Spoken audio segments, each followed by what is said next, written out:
Good afternoon. How is everyone today? Alf is here. Hi, Alf. You want to come say hi? Say hi? You're just going to put your face right here, huh? We are done with work. Been a long day. Been up for how long have you been up, Alf? Since you last woke me up to take a crap in the middle of the night? 4:30? Yeah. Mr. Boy. Hi. Yeah, so Mr. Alf was on, I was a day and a half short on dry food for him, so I had to give him a couple canned food, and his belly didn't take to it too swell. He liked it, but you didn't take to it too swell, did you, Mr. Alf? No. So we had some runny butt nights every, what, every few hours, boy. Yeah. And the gas was quite pungent. Yeah. But we were up early today. I had to be up early for work as well, but he woke me up even earlier. So we had a nice long walk before work started. Got rid of all his gas. He lasted for a bit this morning, but he's been on his dry food for 2 days now. So hopefully we make it through the night tonight. I would really like to sleep through the night tonight, Alf. Can we do that? Hmm? But anyway, we are going to try to knock out the rest of the schema review and get some entity framework classes set up and get that all scaffolded tonight so that we can then get into actual making things function, hopefully, maybe. We'll see. To get through phase one of what we defined, we got to get all the schema done, which that's what we're reviewing now. Get the initial entity framework core migration created, and then make sure the schema definition export works. I'm not so sure that this is a huge. What is our acceptance criteria on this? That we have it documented. It's probably another one of those things I'll just have Claude do. This is grunt work. It's basically taking this and making a document that describes what's in the JSON for it for a couple things. So make sure it covers this stuff. It includes this stuff. Schema version. This thing.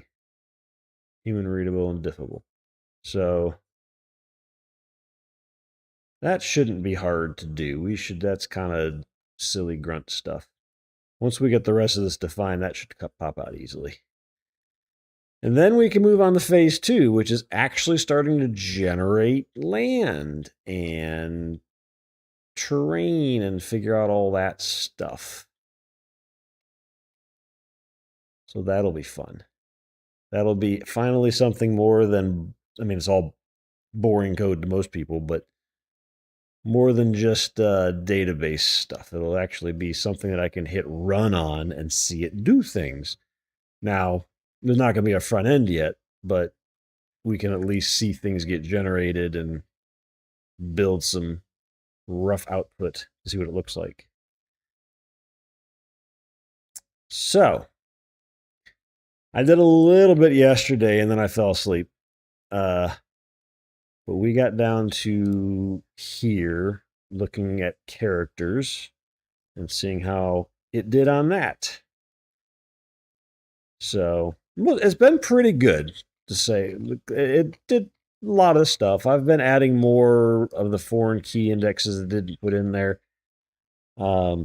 They aren't 100% necessary, but if we have a foreign key, why not? It's not going to hurt our performance here. So yeah, but it's been doing pretty good. We've been doing some pretty consistent renames. Anywhere there's a timestamp, like this will get changed to at. Everything gets changed to at. There's all UTC, so I'm gonna have to put that in there. But just kind of making things kind of universal. But it's been pretty good. It's been pretty decent at what it is. I've made enough tweaks, and I'm gonna have to tell, okay, read this. And while there are some things that might deviate from what it says in the acceptance criteria, this is our thing. Please update acceptance criteria to reflect, or something along those lines, right? Why did YouTube just skip? That was weird. All right, so we've got our account ID. Our account ID for our account reference. Yeah, then the character ID. Our name, our age in seconds. It's a big int. And that would take a while to get to that max number in seconds. So I'm not worried about that. And this is in-game playtime age, not creation date. We have that date created at, but this is in-game playtime. What their current health is, what their max health is. Do we base it out of 100? I don't think so. I didn't specify it here, so maybe we start there, but that can get increased over time. Or maybe that's a percent. I don't know. We'll see. It's a number at this point. So this is our mana. I don't think it starts at 0. I think this also defaults at some number. We'll say 100 for now. Because this is what's used for everything, all your different skills and channels and everything. So it shouldn't start at 0. That's kind of rude. That'd be like me making a character nation call with no mana and then try to cast spells. We'll talk about it. We do have a cool scene set up for that now when we get back to it. And it's no more bunch of windows for you. It's nice and see a big window of my main character and then the 3 small characters on the side. It's pretty cool. And I can move crap around however I want to, and you'll never know. And I got my follow working on it, so I was happy about that. There was a setting that was wrong. I think I got pretty good setup now for that when we get back to it. But anyway, that's another conversation for another stream. Limen Force is our mana thingy. Total armor level, total attack power. I think 0s are fine.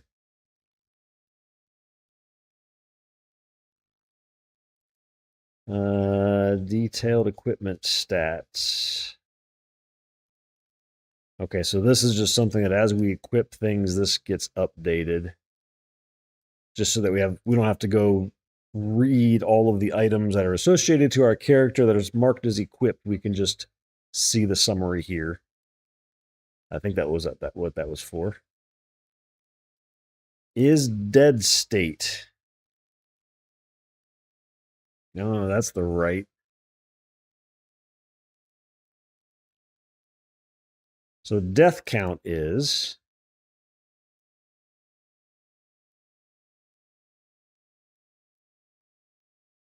do we want to track how many deaths you actually have total plus your death state?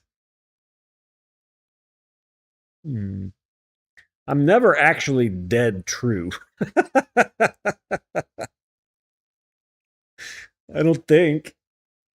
I'm always alive because it's always just if you die, yes, you are dead, but you immediately respawn. So it's not like there's a dead true. It's not like World of Warcraft where you run back to your body as a ghost and you're dead. It's just you appear again. That's how Asher's Call is too. When you die, you appear at the life stone. You go back to where your corpse is, but you're alive and you can be killed again on the way. So I don't know that it's a dead state true false. I don't know why it said Boolean plus death count. Why did I say that?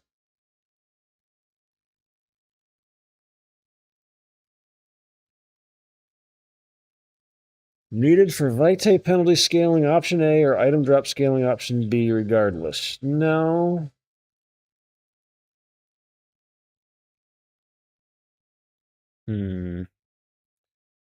So our decision on vitae, let's go read that because I think that's going to tell us what I need to save here.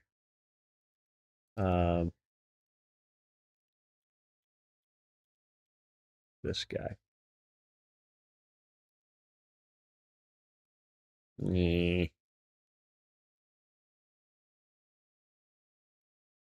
why is that so big? Close. That's what she said.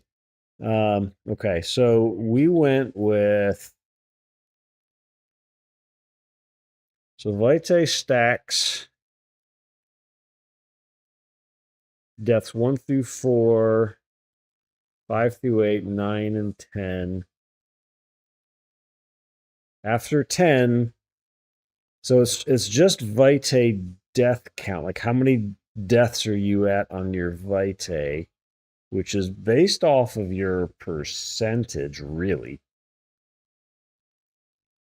Because deaths 1 to 4 is 5% each, which gets you up to 20%. So if you're at 18%, that means you're in death 4, and your next death is death 5? Or is it 4 and it adds 5%? Huh. Okay, so now that I talk this out loud, it's more complicated than I think it is.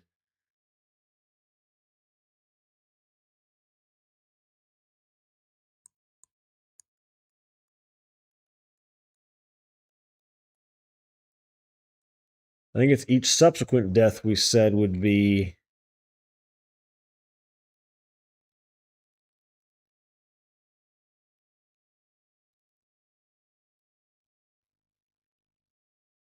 because we said if you were at, let's say, 18%, that means you're in your 4 death territory. So 1 would be max of 5, 2 would be max of 10, 3 would be max of 15, 4 would be max of 20. So if you're at 18, you're between 3 and 4. So if you die again at that point, do we add 5% or do we add 10% because that's 5th? And I kind of feel like it's the 5th. I think it's whatever tier whatever death number you're at plus 1. Because if I left it at just 5, then you get to this weird 23% at 5 deaths, and that doesn't make sense. If you're at 5, if the next death is 5, then I think it needs to go up by 10. Otherwise, there's a system to game there. Okay, so we need to track how many deaths you're at in your vitae. So you have your vitae penalty, which is between 0 and 1. So that's a percentage. Yeah. Did I put this in here? Let's see. I didn't mention anything about vitae in here.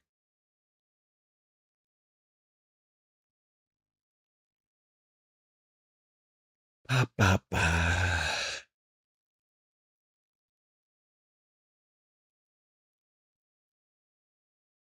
Vitae penalty. I mean, I don't think this is a big deal. I mean, I think it's what is the time setting? When was the last one applied? I guess. It doesn't really matter because if you're at 10%, it might be the last time vitae was reduced. So I guess the question is, do we do that's like 1% per 5? I think the 5 minutes isn't up for question, but do we always do it in 1% chunks? Or do we do every minute is a partial percent reduction maybe? So it's more gradual rather than chunks.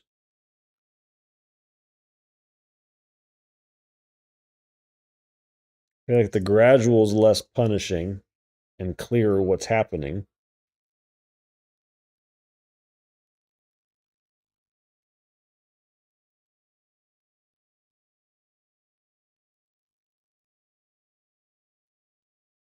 So really this timestamp would be last time vitae penalty reduced.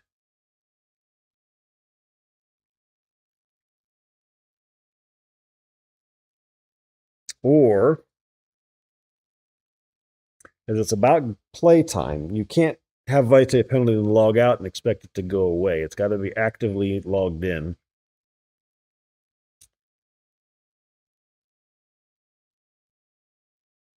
So is this maybe this is like seconds left until vitae is reduced, and that it count, let's say it's a minute every minute we do it, it's 60, it counts down. I hate to update that every second though. That's a lot of traffic. So maybe it's vitae penalty last reduced at.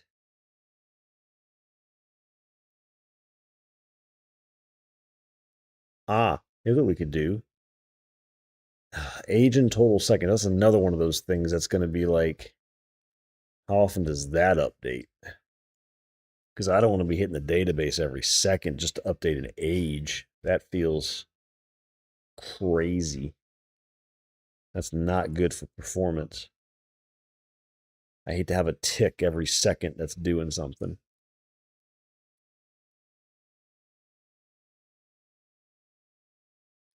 It could be, instead of age in seconds, it's age in minutes.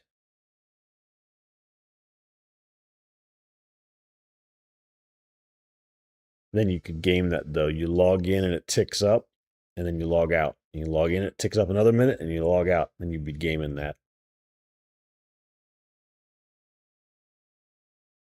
Okay, so we got to think about how that would get stored and updated a little bit to get this schema right. I don't want a job running every minute or every second. That's too much.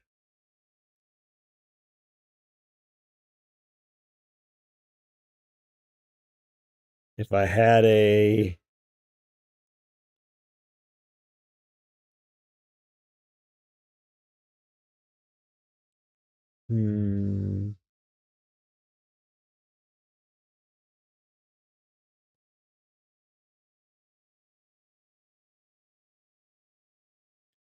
because we have the last login date and the last active. I don't know what the difference in those two is, to be fair. What would the difference in those be?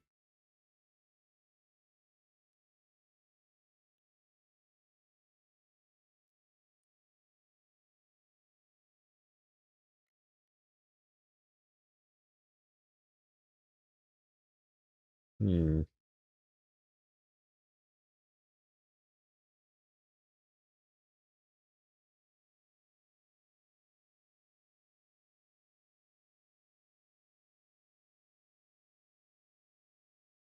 I feel like there's a state of logged in that we need.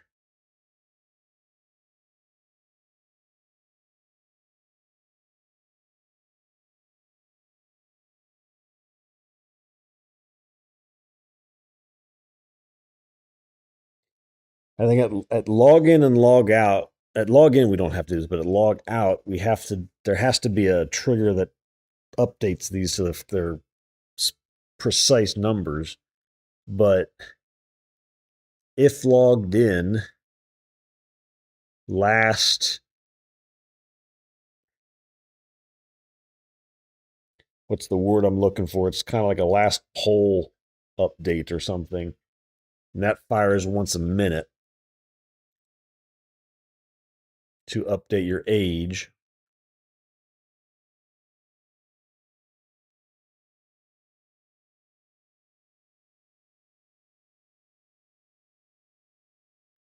And while you're logged in, if you do, like, let's say you do /age, and most games have a /age in chat that'll show you exactly how old you are.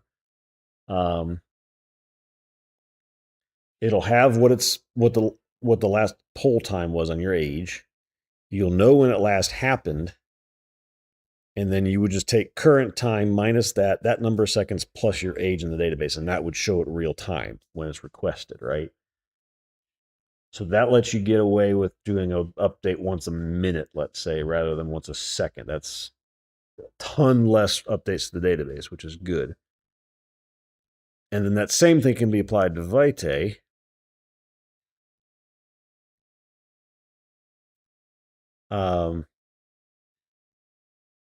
Is that a different pull timer number or no, is the question.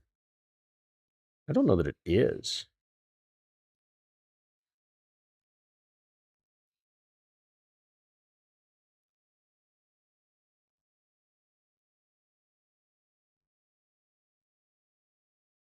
It might be one of those things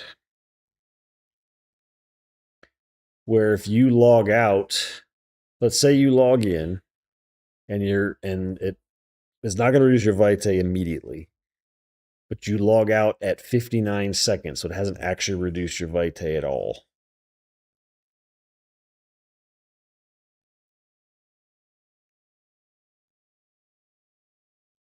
Maybe that's just the rule. You have to be logged in for the entire minute for it to reduce. And if you log out before the minute's up and you log back in and you keep doing that over and over again, your Vitae will never go down. Maybe that's just the rule. Don't do stupid shit. That's the rule. I'm not going to reward you for timing things perfectly and thinking you're getting away with it. It's like if you're not logged in for a full minute, your Vitae will not go down.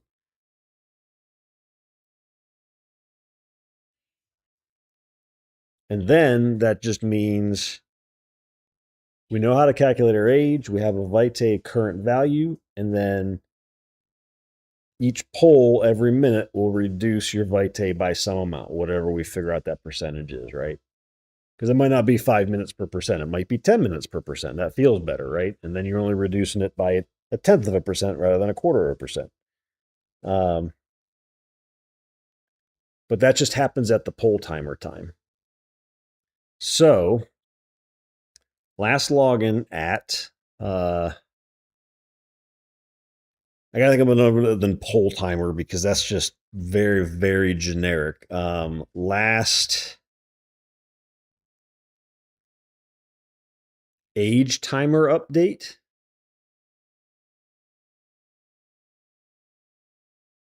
Because age timer is directly related to Vitae, and I think that just, yeah.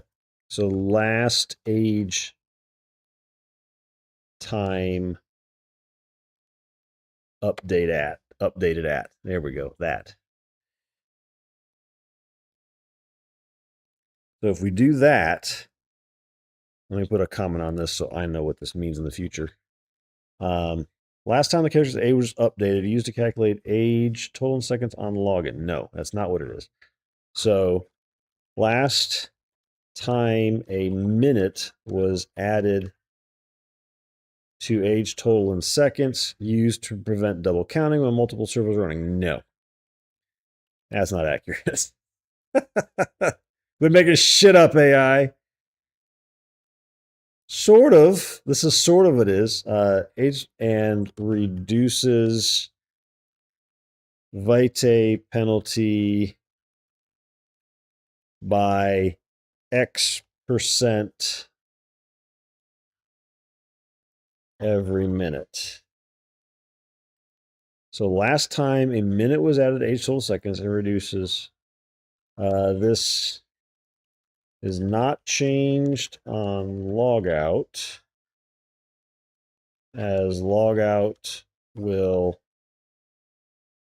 only increase age by a partial minute in seconds.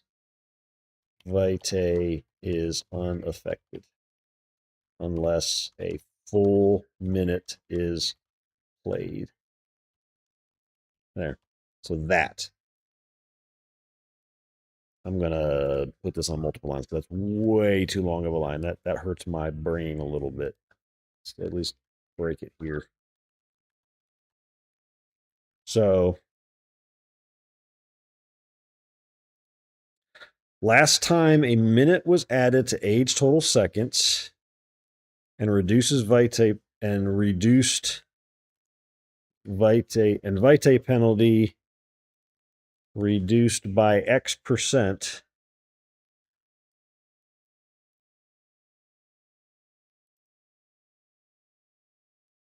Um,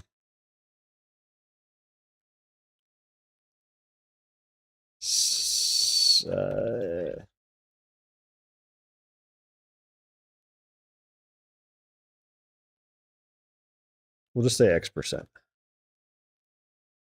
This, well, during log out, let's do it like this. During log out,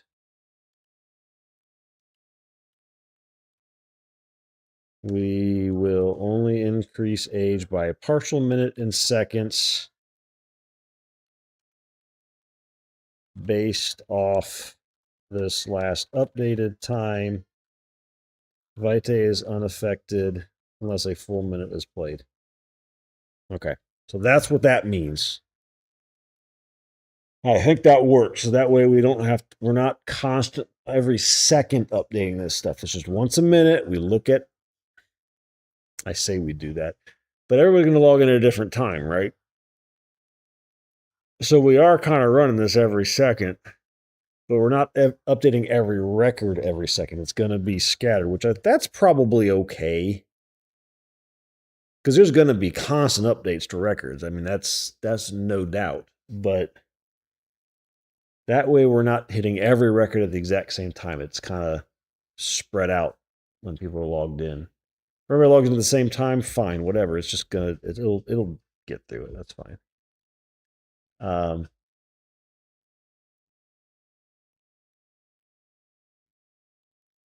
So then vitae penalty applied at timestamp. I don't know that that matters. I just know that we're going to reduce it by X% every minute, whatever the vitae penalty is. So this really is kind of moot.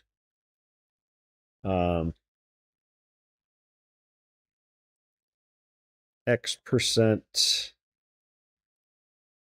per minute of active play must be full minute.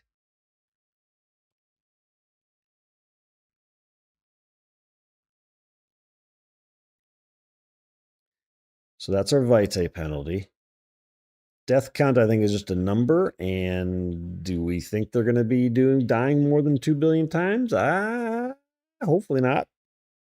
So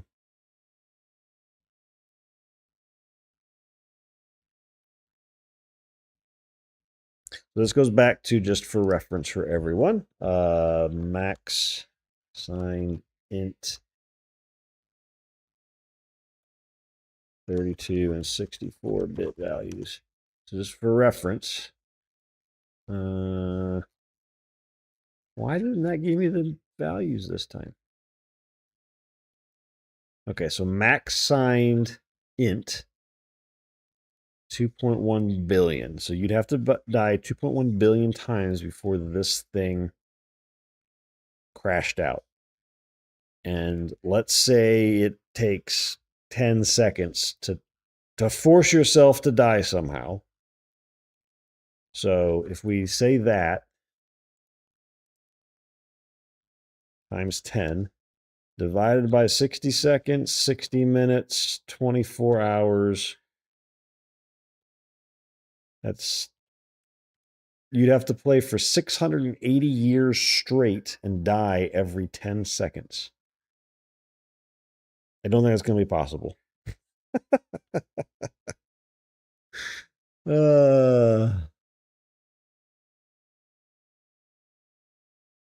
You have to work pretty hard to die that many times. I think int is probably fine. If anybody starts approaching that in the time that I care about this game, then we will write some code into a patch that says, once max value, just show you've died too much as your number of death counts, and that's it. We'll just do that, and then we don't have to deal with it. But if this is running for 680 years, then whew, I made a damn good game.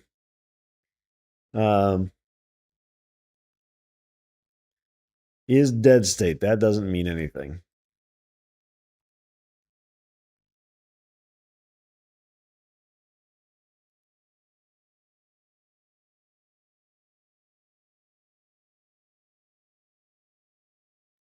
Okay, so scroll back up here. This stuff doesn't make sense. Okay, so death count, your vitae penalty. I feel like rather than having to do math every time you die, do we store your death tier? Your death count that's there? Problem with doing that is if I were to change what the tiers are, then I have to recalculate everybody's current death count.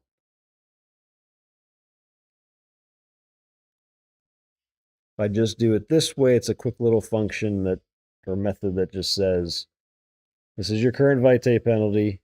You died again. That means you're getting X added. And it just figures out what the tiers are really quick. It'll be in cash. I think it'll be fine.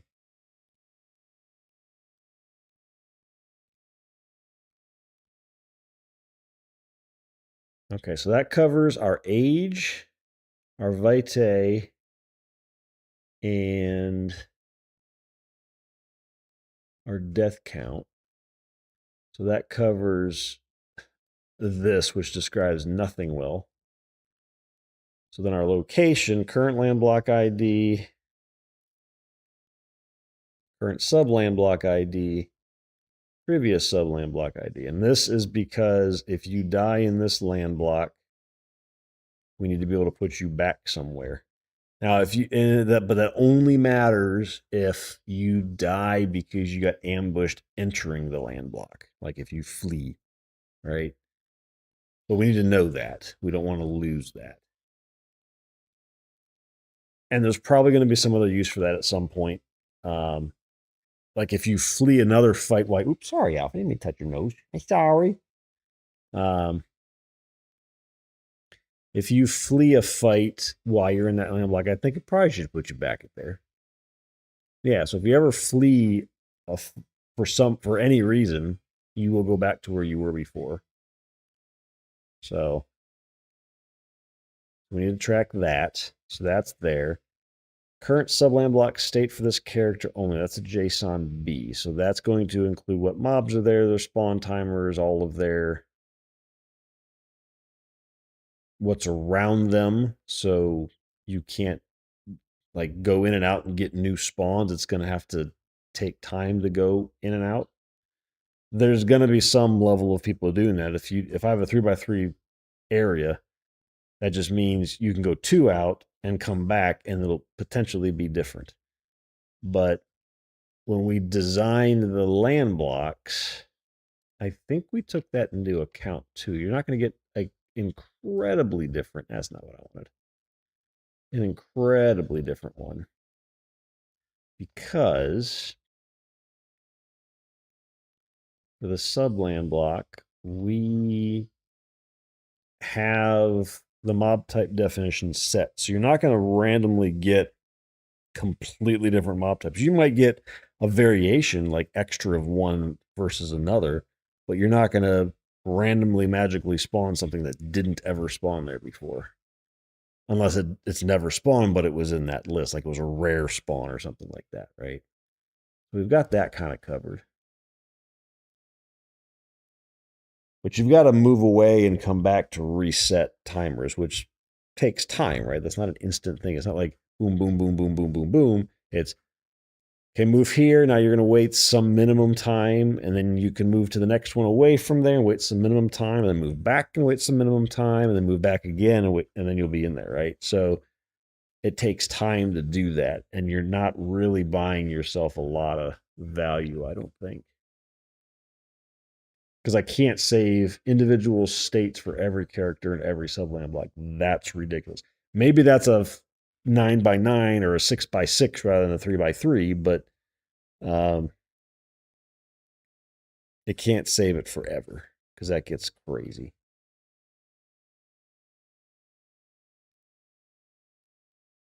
Last subland block change.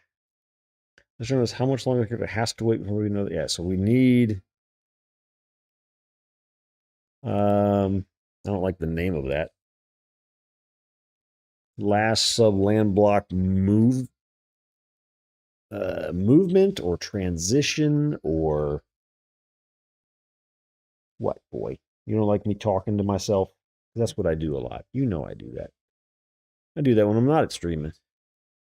No different.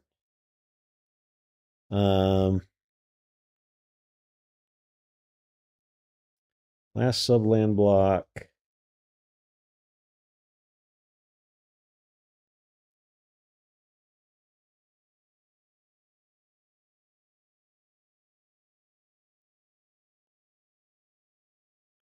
Or is it last subland block, or do we call it like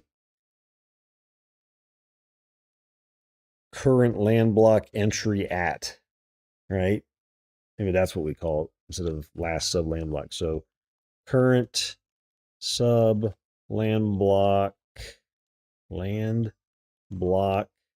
entry at. So like that.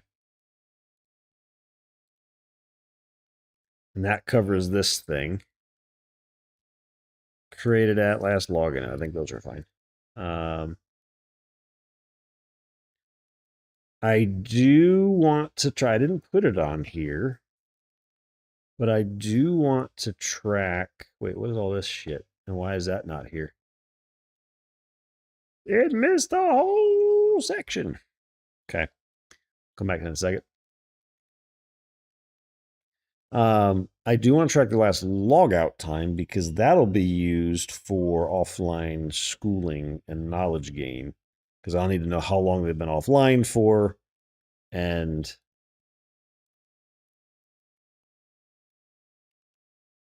log out at. Yep. I'll need that number or that value as well.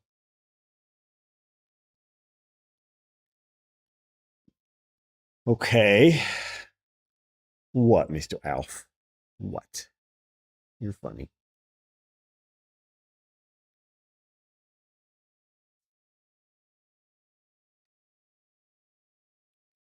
So it's missing everything about what my skills and sub skills are and all of my knowledge.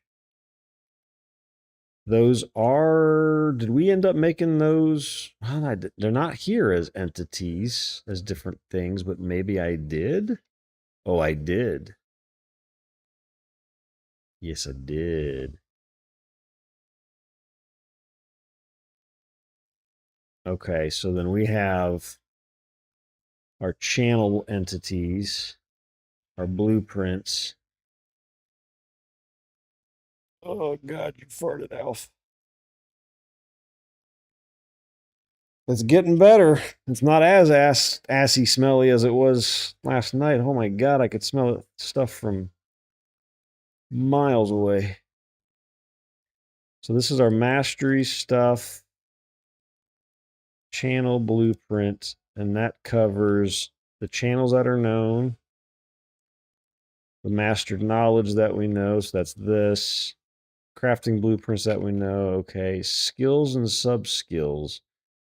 Where do I do that? Did I build that in here somewhere? Is that under skills? Is that where I put those maybe? Let's see.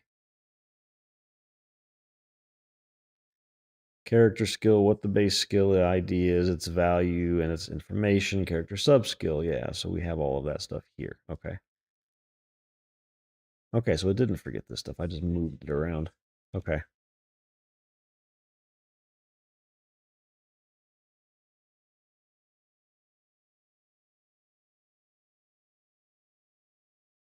Okay. So foreign keys, we've got our account ID. We have our current subland block ID.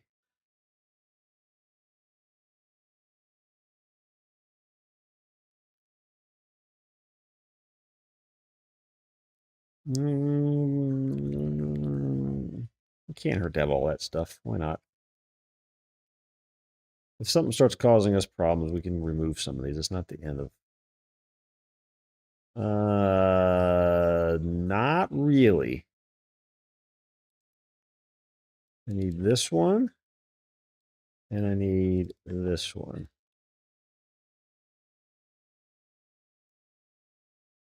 Yeah.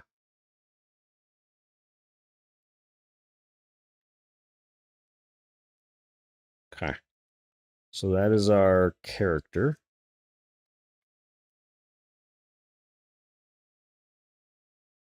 So one thing I want to do... No, we're not going to go play AC. We're going to go look at the database really quick.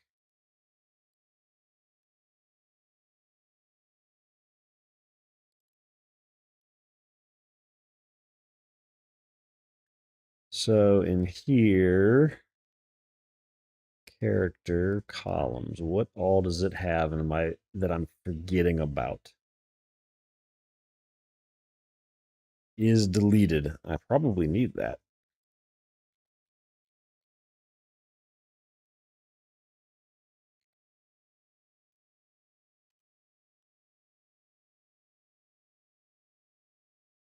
That's not a bad idea to have that just as a flag to easily query. No, you're warmer, but not quite. Is deleted.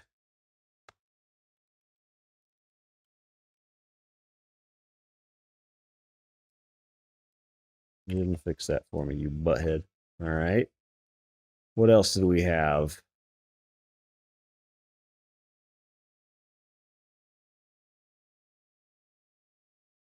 They did a lot of JSON looking stuff here. So like if I just do this, they just have a bit mask here for all the character options.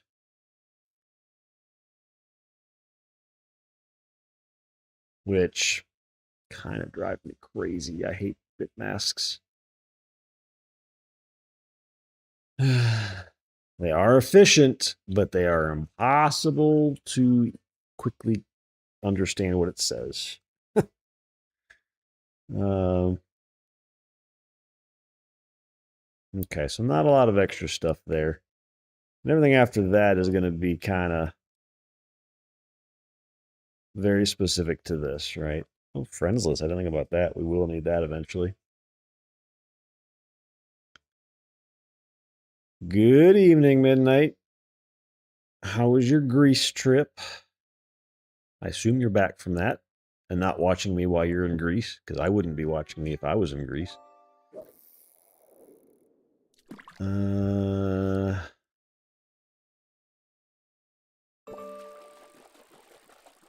Survive the airport and flights without too much stress, hopefully. Okay. Ah, Zaz is lurking. Mm-hmm. I see that.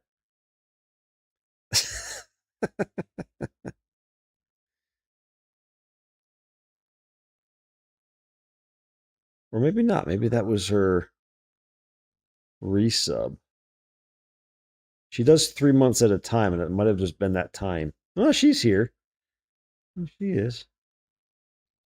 It must have been like your monthly renewal time, and it gave you credit for it. Son? I don't know. You caught a piece of junk. A CB long neck. Oh, you did a how did it not? Twitch is not even showing that you did that.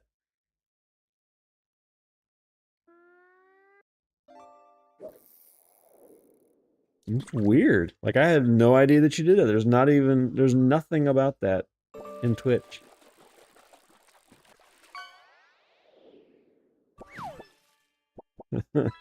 Well, thank you for your Prime sub regardless. I didn't even see you do it. So Twitch wouldn't tell me.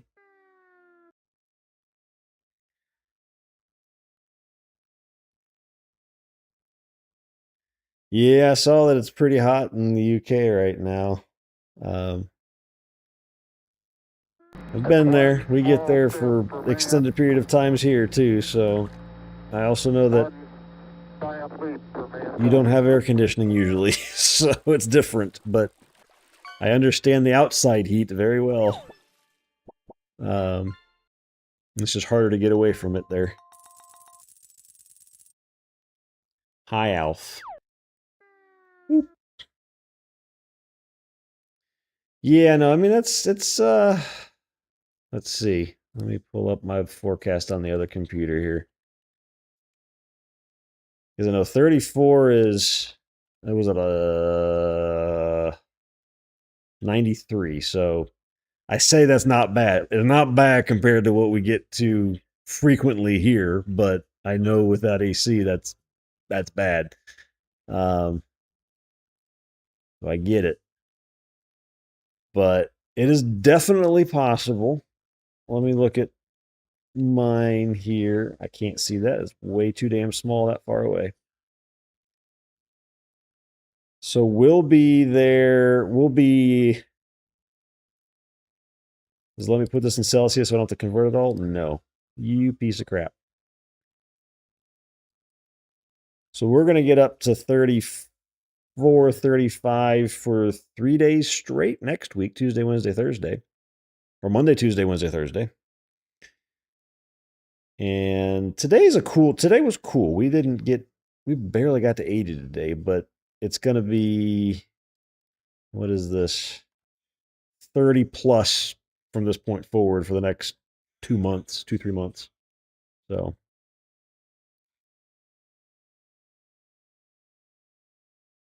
Yeah, I mean, I definitely understand humidity. Like that I'm not unfamiliar with, but when you don't have AC to help with that, I totally get that. That's why it is.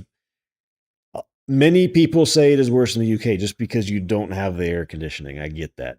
Um, from a pure weather standpoint, the temperature and humidity levels, I've definitely felt those. I just have a way out. I can just stay inside and I'm good. Because like it's what is it inside right now? Because it's currently here. What is it currently? It's not too bad here right now. What's my current temp? Where are you?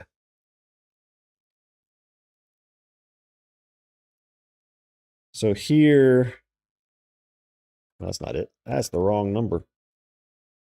It's 26 here right now, but inside it is 22, and the humidity is not 65% inside. It's closer to 40. So that's what air conditioning does, right?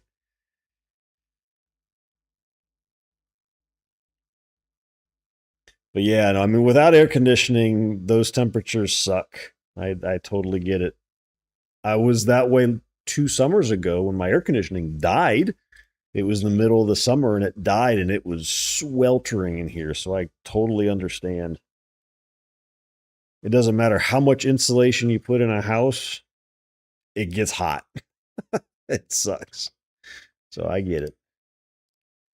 I think that's why a lot of people from the UK say UK heat is worse, just because you don't have that air conditioning. I think the actual weather parameters are similar to things that you experience in the US in various places. Not everywhere in the US. Like if you're in the desert, it's a dry heat. If you're in the south where I'm at, it's a very humid heat. It's very you can't. It's like you're breathing water outside. So I get that. But we have the air conditioning advantage, and that's what makes it different. So,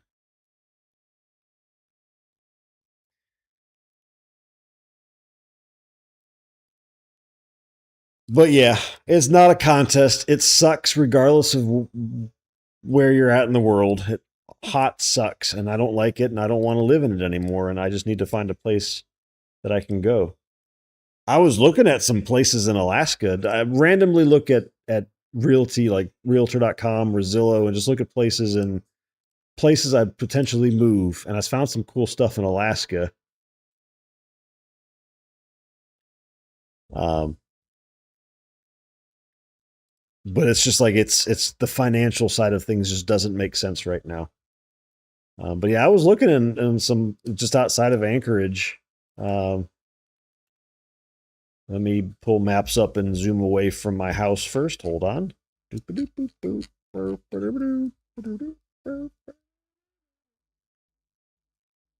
But yeah, I was looking in outside of Anchorage here to the north. There's a lot of stuff available. I was looking at new build stuff, but there's all kinds of stuff up in this area to get. But it'd be beautiful. I mean, look at you got the mountains and shit right there and right there and right there. You barely have to go anywhere to get the mountains and snow, even during the summer. So um, it's on the list of options. Right, I don't have any definitive plans. Like I'm down to. I think if I stay in the U.S., I'm down to 7 states. I've got Alaska, Montana, Idaho, or Wyoming. I don't want the West Coast because it's too damn expensive over there. Or Maine, New Hampshire, or Vermont, this area. Um, but those are really the only states that I've kind of narrowed it down to. Everywhere else is just, I want something with mountains, or this is not just total plains. North Dakota's pretty in places, but it's too far from mountains for me. So, um, but yeah, those are where I'd be looking. I mean, Canada is an option, right? I think to move there from the U.S. at this point, you're going to have to prove that you're going to be benefit to society because they don't want us scummy Americans at this point. Discovery, but you don't actually have to know French. The only place that really cares about French is over here in like Montreal and Ontario and Quebec and stuff. I don't want to live over here on that part. I mean, this isn't bad. This wouldn't be terrible because this is also nearby, but I don't necessarily need to live there. I would probably be over in like Calgary or the Vancouver, British Columbia area or something over here. This is where I'd probably be instead. So, if I went to Canada. So, and everybody speaks English over here. I wouldn't be worried about it. How you doing, Nico? I am doing. We got sidetracked from our. We got some game dev back here, but we're talking about hot and cold and where to live. Where neither one of those. I mean, cold would be here, but I'd prefer cold over hot. I can put layers on to fix cold. I can't rip my skin off. I mean, I can, but it's not going to help me. So, um,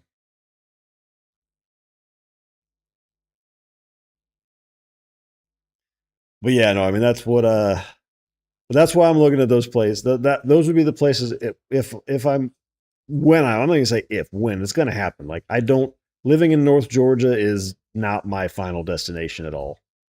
I mean that dot doesn't tell you anything about where my exact house is, but I'm north of Atlanta, right? It's just it's pretty. I like the mountains. I don't like the heat. So the other option is get my Italian citizenship and move to Italy. That's the other option. So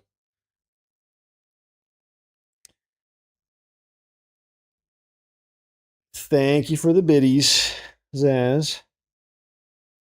Oh, it finally showed me your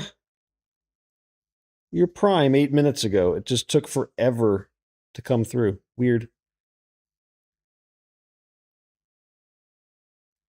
But yeah, let's see it. Let me pull up a different map that also doesn't just show my current location, my address. I look at this. Hate ads. I really hate ads. Can I convert these? Settings, Celsius. There we go.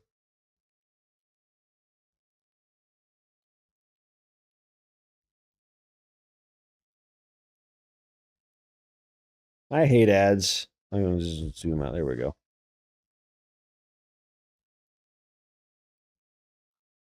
So my address isn't here now. Okay. So this is like temperatures here right now in Celsius. I converted it for you. It's not bad in northern Georgia, 24, 27. I used to live in middle Georgia. It's about what you guys is 33 down in middle Georgia here, where I used to live, 34. It's just hot down in this part of the country. It doesn't matter what you do. Florida gets cooler. Well, and I say that, and it's 35 and by Cape Canaveral. Yeah, I just don't want to live here. Like this is just it's too hot in this, and this isn't even the summer yet. This is still June. It gets worse at the end of July and August. So I would like this time of year to be up here with these temperatures. Like Kalispell was pretty. Staying in this area in the middle of summer, that wouldn't be bad. It's actually pretty warm up here now that I'm looking at this. This is starting to change my mind. um, but you go to Alaska, hell yeah, 14. That I can do. What is that in Celsius? I don't know my Celsius or Fahrenheit. That's 57. And this is 3 hours behind us, or is it 4? Alaska might be 4. It might be 3. I don't remember. At least 3 hours. It's middle of the afternoon there in June. I could do that. Same thing with Maine can get hot too. So but it's not as bad. It's in the 20s here. So this isn't as bad up in this area.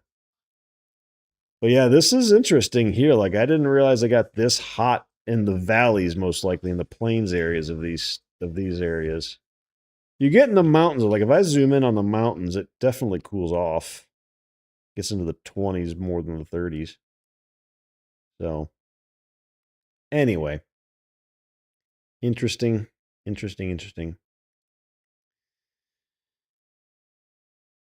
Yeah, I mean that's what it is up in Alaska right now. It's like 15, 16. It's in the 50s. I keep the house C to F. What do I keep the house at in the winter? I keep the house in the winter at 20. That's 68 Fahrenheit. And that's good. I mean, that's a good temperature. And in the summer, I keep it at 72, which is 22. So between 20 and 22 is what I am at inside at all times. But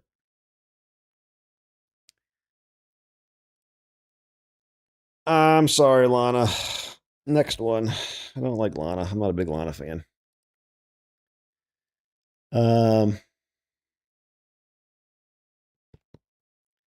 But yeah, no, I hear you, Nico. Anywhere that's not hot would be good. And it's not where I'm at either. It's not bad today, but today was just, we had a thunderstorm front come through overnight and it cooled it off today. It's just going to warm back up tomorrow and over the weekend. So, yeah, I know, pup. It's going to get warmer. Yep.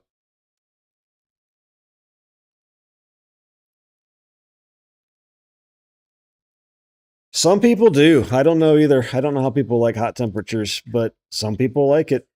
Made for it.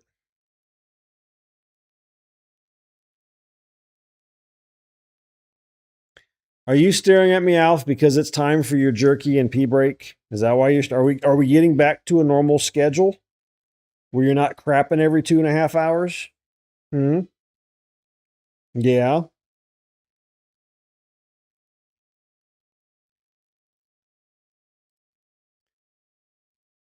Yeah. No, he had the shits the past couple days. Ran out of his dry food and didn't ship in time, so he had a couple cans of wet food, but his he didn't. His stomach didn't like it. He loved it. His stomach didn't like it as much. So we've had very little sleep the past few nights. But we're getting back to normal hopefully tonight, right, boy? Right? Okay. All right. Well, I will let you guys listen to this while I go let the boy out, and I will be right back.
Discovery, go at throttle up.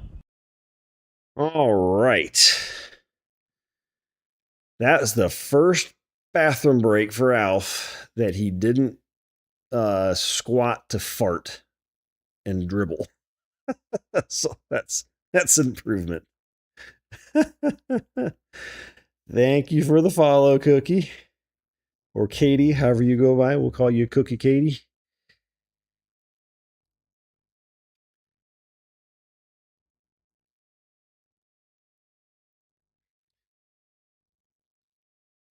I feel your 12-hour shift today, Zad. That's about what I did too.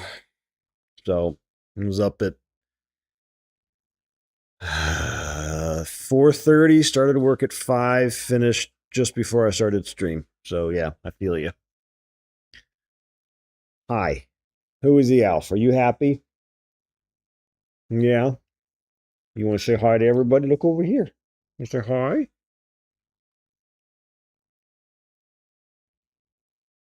Yeah? You a happy boy?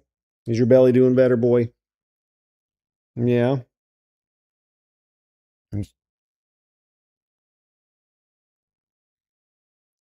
All righty. So, what were we doing? We finished up characters and we're moving on to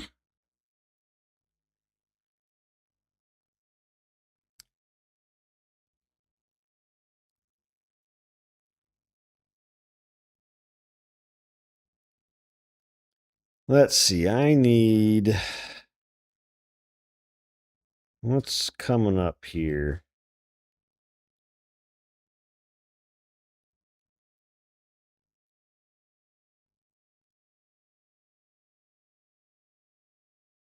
This is not my playlist. This is just one on YouTube. We're going to skip a couple here.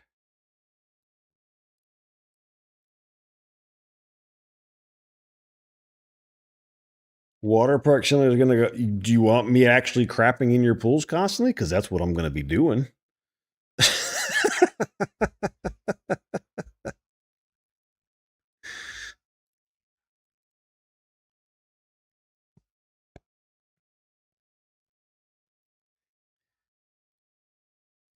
All right. So, ooh, what is all this? Oh, all these deferred foreign keys. Hmm. I hope I didn't add these by accident on other tables already. Oops. It'll yell at me if it doesn't really matter that much. This isn't going to ever get run.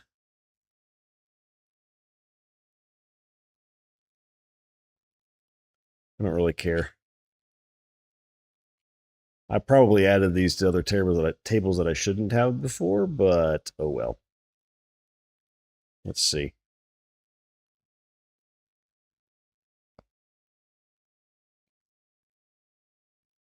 Nope, I didn't. Cool.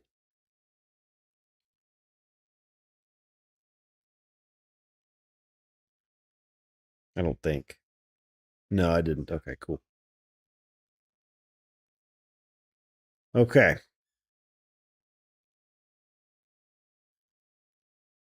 All right. Have a good sleep, Zaz.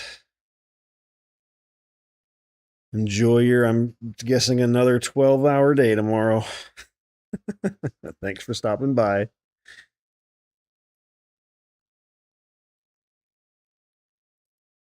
I know as soon as I sleep through the night, it's going to be nice. As soon as Alf doesn't wake me up whining at the door to take a crap, I'll be happy. Good night. All right, so guilds. That's going to be under our character stuff, I think. Yeah, guilds. These are getting more simple now, I think. So guilds, we got an ID, a name, a description, and then who founded it. Yep.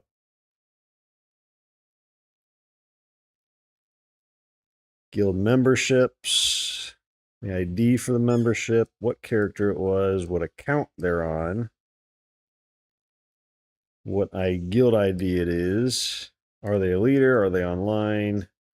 When they were last online and when they joined. And this would have to be unique. That's fairly straightforward. I'm happy with that. Guild and account ID. I would think this should be on there as a foreign key as well. So if you're wondering what the hell I'm doing, we're making a game. There's a bunch of FAQ stuff in my Discord. There's also a quick command game that'll just kind of give it a higher level. Something I've been dreaming up for years. Finally doing it. Now that I have an assistant named Claude to help me do some of the grunt work that I didn't want to do. But we're building it. Try to stream good chunks of it. I'll do some offline, but we're building our we've gone through and built all of our what we need for different things, items and characters and world stuff, and we're kind of finalizing all of that right now. Do you want me to throw your ball? Come on, Alf, you're so whiny. There, go get it. Still finalizing all the little bits, and then we're going to actually start making stuff. So we're making world generation and item generation and mobs and combat and all that fun stuff. So that's what we're making. I don't have any pictures to show you or anything because it's all just code and notes right now. And very loud squeaks from Alf. Oh, you're such a rude boy. Come here. Come here. So yeah, so we're just kind of finalizing all this stuff right now, just getting it all built out.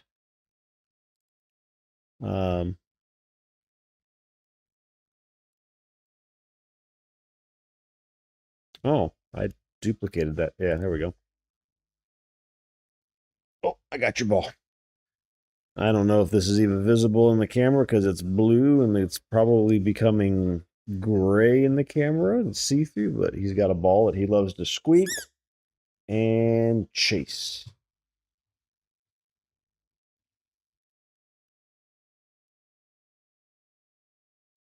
So yeah, welcome to join and watch. I'm always open if you have any, once we get to building things that are interesting, input and ideas, I'm all open for it, but we are building something. Will it be good? Will it get finished? Who's? So the general idea of the game is it's going to be 2D, just because I don't want to deal with 3D graphics. I don't know how to do them well, and B, 2D is more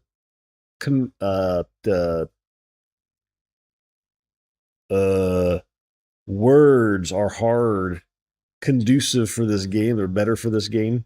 So, but it's going to be a shared world, many players, not necessarily an MMO because you're not going to see people actively moving around, but it's an infinitely generated procedural world that you can explore, build settlements, gather stuff, fight mobs, look for treasure in caves and chests and all kinds of stuff. And there's a backstory that'll be behind everything. And in essence, you've crash landed there. Your space capsules crash landed there. And you lost all your memory and have no idea what the hell's going on. So you learn all kinds of stuff. But it's going to have a very deep loot system. That's my shtick, is loot. So I like a loot system that feels rewarding, and it's not this grind towards a single best in slot thing. I hate that. So, but I also want it to be where whenever you do anything, there's a chance of you getting something cool that gives you that little dopamine hit that keeps you going. So, gotta have something to hook.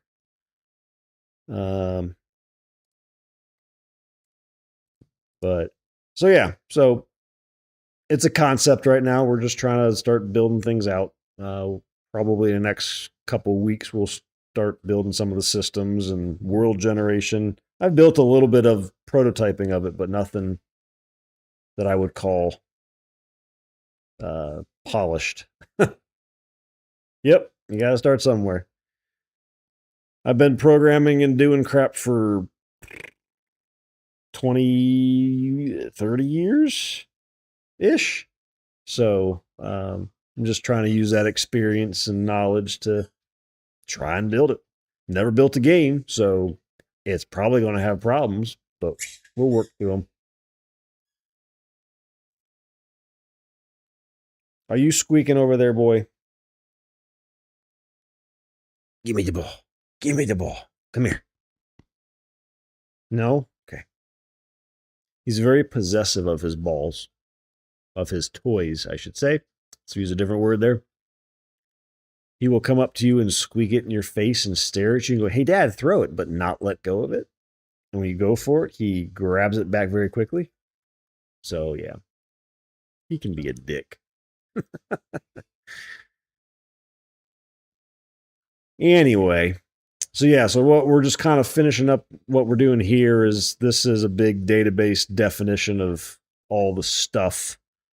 And we're just going through what was generated and bumping it up against our design notes and making sure it's covering everything before we actually create all the classes and migration scripts and all that crap to get started. Yeah. Is this your ball? And come get it?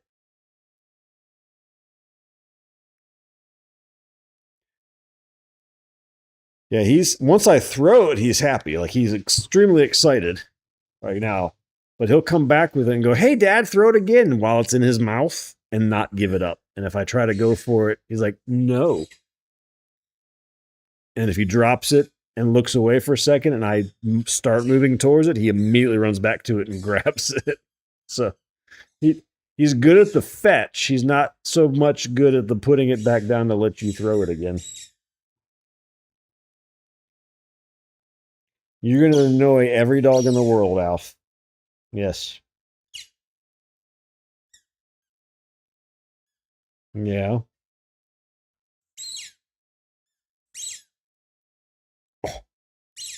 Tried to grab it, but he stole it. And then when he drops it and it goes somewhere he can't get it, like under the couch, he is the most pitiful dog ever. It's as if the world is ending. Aren't you? Yeah, you are.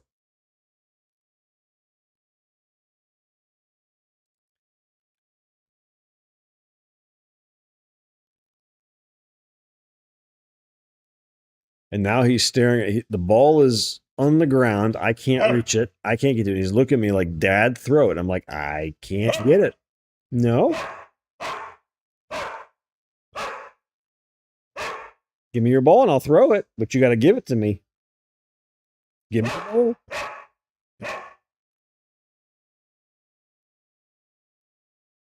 Give me your ball.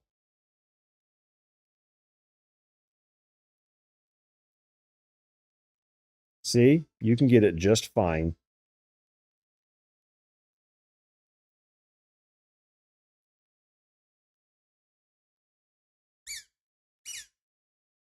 Ah, doggies. Come on up.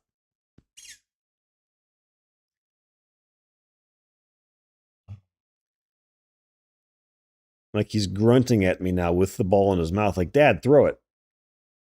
What do you want me to do? Throw you? You want me to throw you across the room with the ball in your mouth? Is that what you want?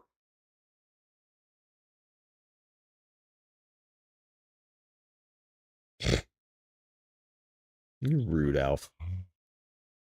Oh, I got it. I got it.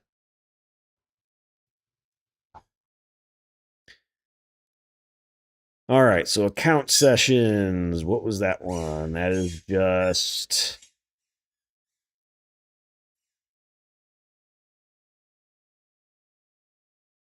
It's just tracking that they're in a session. Okay, so I think this is pretty... Oh, this is their session tokens. That's what this is. Okay, so... Session starts at... Session last activity at... Session expiration at... Alf, you're killing me, dog. Oh, go get it. That all seems good. Account ID, and yeah, we want session token indexed for sure. Okay. All right, now I think I already did containers. You are wild tonight, Al. Now you're just showing off, boy. All right. Items. I think I did containers already. Containers. Yeah, that's right, because I added all this stuff in here and all these. Yeah, so I've done containers.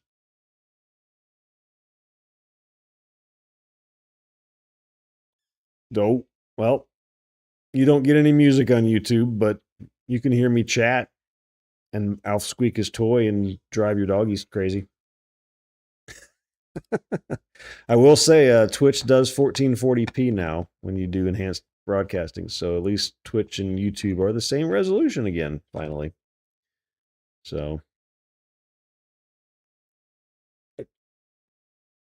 you're so rude. Hi, come here. Come here. You show people what you do to your dad with your ball. Come here. This ball is in your mouth, and you, I got your hair in my mouth. It's in your mouth, and you won't give it to me. I got to rip it out of your mouth to throw it. Yeah. Yeah. Do I need to rip it out of your mouth? Or are you going to give it to me? No. No. I'm going to rip it. I got it. I got it. Go get it.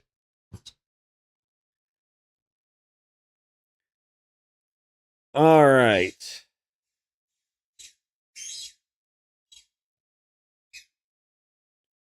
So we did the containers. I think we did the items as well. And you just pushed your ball under the couch. I hope to God it came out the other side. Did it? Yep. When I bought my couches a few years ago, I made sure they had legs high enough that all of his toys would just roll underneath and out the other side because I was not getting his toys out constantly. I'm getting stuck. So, yeah. All right, so items looks like we've already done. Loot definitions we did. Loot tables we did, which has a definition ID. We did all that. All right, so now we're on characters. We're almost done. Oh, we're almost done. Oh, we're almost done. Yes. This is my least favorite part of programming is database design. I hate it. It's my least favorite. It is just so mind-numbing. It's important, but it's mind-numbing. All right, so character skills. That's under skills. Oh, I almost got his ball. Hi. Your butt stinks, Alf. You know that? All your gas. I know. You've had a rough couple days, Mr. Boy. I get it. I get it. You got a booger in your eye. Would you like to eat the booger in your eye?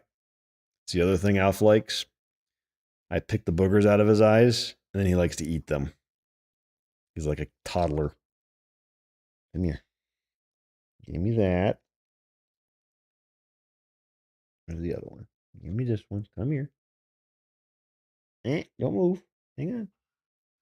There you go. All right. Nasty dog.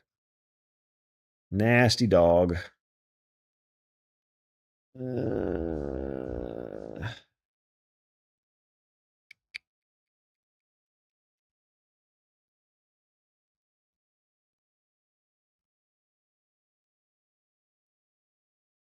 All right, so character skills. This is what defines what skills they have learned and their current value.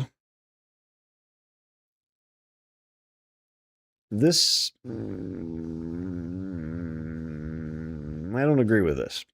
If they don't know the skill, it's not going to be here.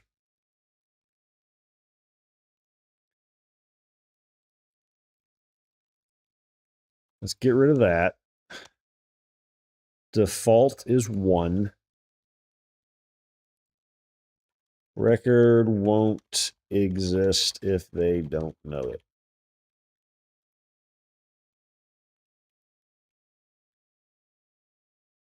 greater. I don't know why this check is here. Current value is greater than 0. We can do that. When they first learned it, when they last gained. It's not a value I care. Well, I mean, I put it here, so I guess I do care about it, but it's not something I terribly care about. Unique character and base skill ID. Yep. And then we have character ID. We also need base skill ID. Oh, I'm excited to be almost done with this. There's things about programming that deter me from continuing sometimes because like I don't want to do this part, and this is one of them, and I'm so happy. I'm so close to being done. We will be done tonight. There's plenty of time to finish a couple more tables. All right, that's character skills. Done. Character sub skills. Gonna be a similar idea. Character ID, base skill ID, sub skill ID is unlocked. Is it? Or is it like this where I just said if it exists, we've unlocked it? I think I like the latter because then it's just if it's not there, I don't know it. Otherwise, I have to fill this thing in for every character, for every skill and sub skill every time, and that's just a waste of database space and efficiency. So we just get rid of that, default it to 1, and it has to be greater than 0. When it was first encountered, when we last gained, character subskill ID. Yes, you're going to add the, so there's subskill ID. What about base skill? All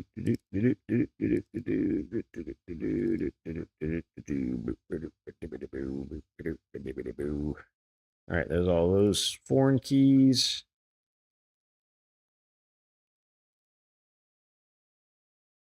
Yeah, that's fine. Okay, so those are sub skills and skills, and then character knowledge is the masteries. Did I put that in their character?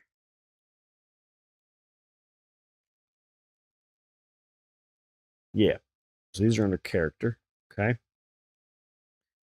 So we have the primary key, character ID, the channel ID, and when we unlocked it. Unlocked at.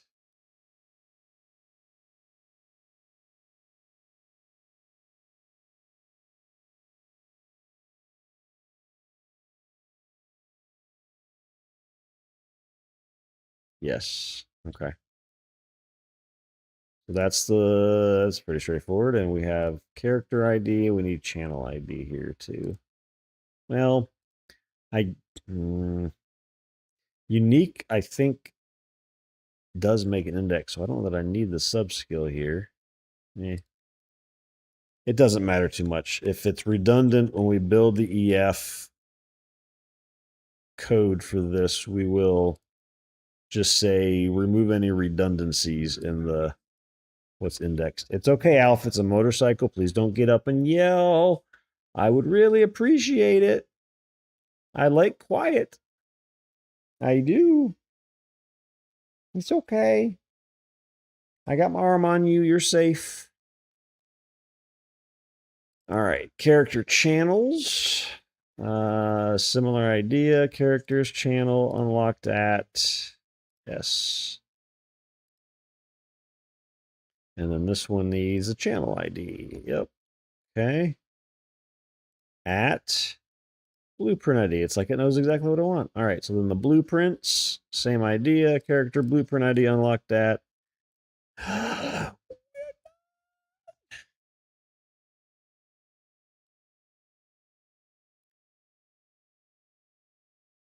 All right. So I think that's everything. I'm going to go through just in GitHub here and just make sure I remember looking at all these tables. Character inventory. Yeah, I've seen all of those. That's characters. World. I know we defined all that stuff. I think that's all good. We just went over those. The fragments and blueprints, I remember doing all of those. Okay.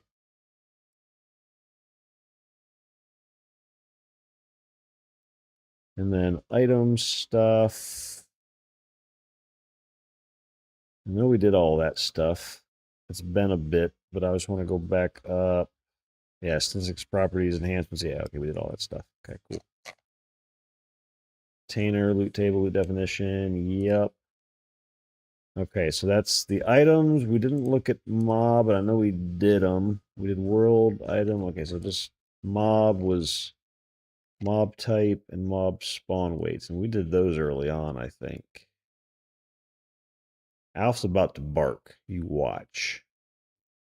He's going to look outside, and there's going to be somebody walking down the street, or a branch blowing in the wind, or a car or a motorcycle that he has seen 1,000 times. And he's the very edge of it now for some reason because they parked a little further up the street than normal. And he's proven me wrong. He's an asshole. There's our mobs. Mob types and mob spawn weights, yeah. Hi, you brought me your other favorite toy? Yeah. You've definitely got your spunk back, Alf, since your diarrhea days. Yeah. Yeah.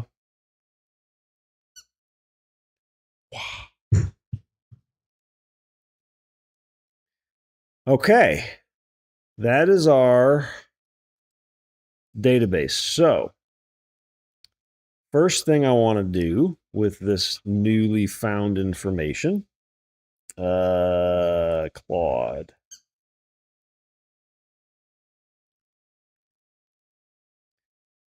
Go over here. Alf, be kind. Don't be so rude. You're so demanding.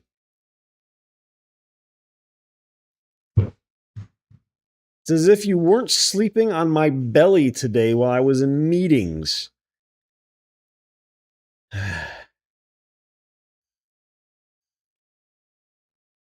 So this was the plan it came up with. So what I will do here is I'm going to say, okay, I've reviewed it. I want you to look at my changes from what you did and use it as the, what's the word I'm looking for? The source of truth to update the GitHub acceptance criteria to match what was defined. These bits, I don't know if this stuff really matter. Well, it's going to matter because what's going to happen is it's going to put these in domains.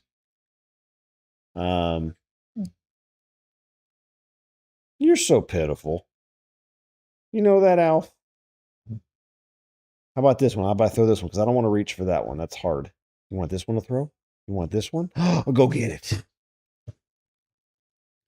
I want to review these and reorganize. I don't agree with where it put everything. But I want to make sure our criteria matches what we define there. Hi. You good? Why'd you leave your ball all the way over there?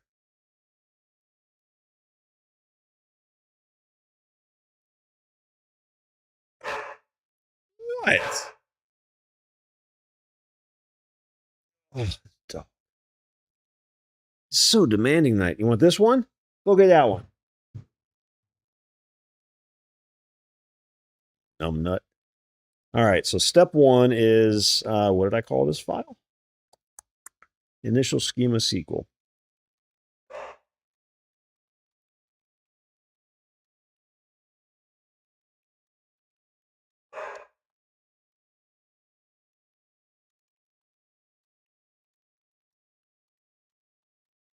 They don't always line up with what is in the GitHub issues for the entities. But after reviewing and thinking, Alf, that's enough. That's enough.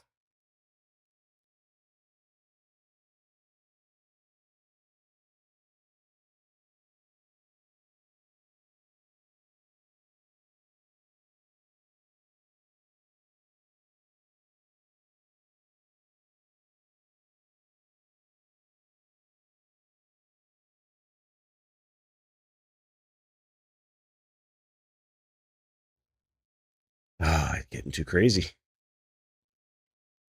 You settle down. That's enough.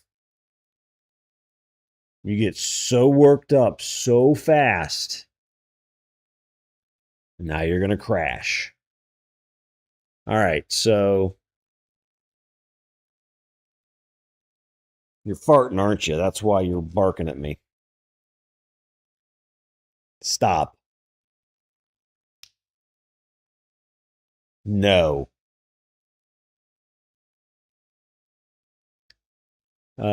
Thinking through everything again.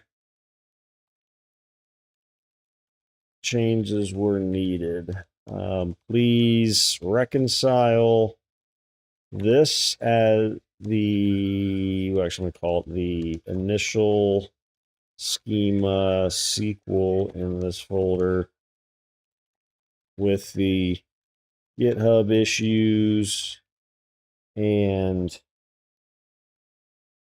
update the issues accordingly without losing any details that are in the issues. You have to tell AI that, otherwise it just thinks that I can replace whatever I want, and I don't want it to do that. So once that is done, we'll review the domains you planned and then work toward getting the EF classes set up. All right. This is the part that I like. This is where a good assistant comes into play.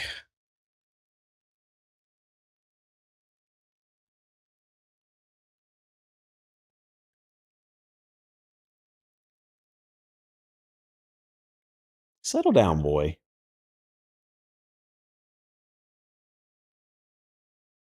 Just because you have tons of energy because you've been sleeping on your butt because you're tired and you're gassy doesn't mean you get to go crazy now. Nope. That's not what that means. No. Daddy didn't even get to have a proper dinner today because work took so long. You did. You had a proper dinner today. Yeah. You need to chill out, though, boy.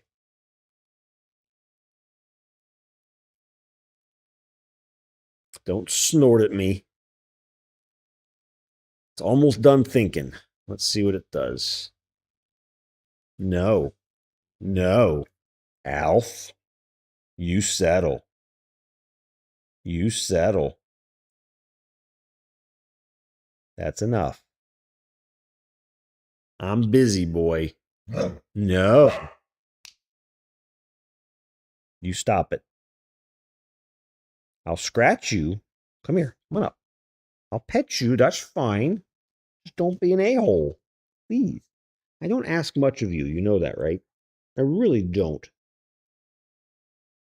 I don't ask much of you, Alf.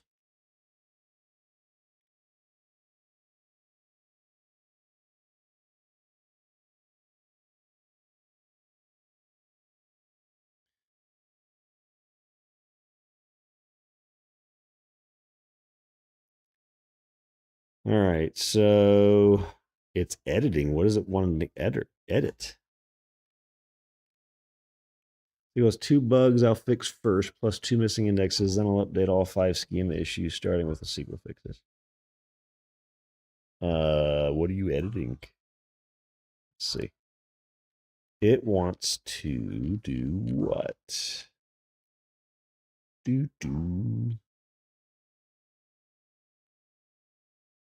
isn't committed, so... Okay, so before it does it, I want to do this. Paste it over here. This is SQL. And just so I can compare it where it ends up. All right, you allow, go for it.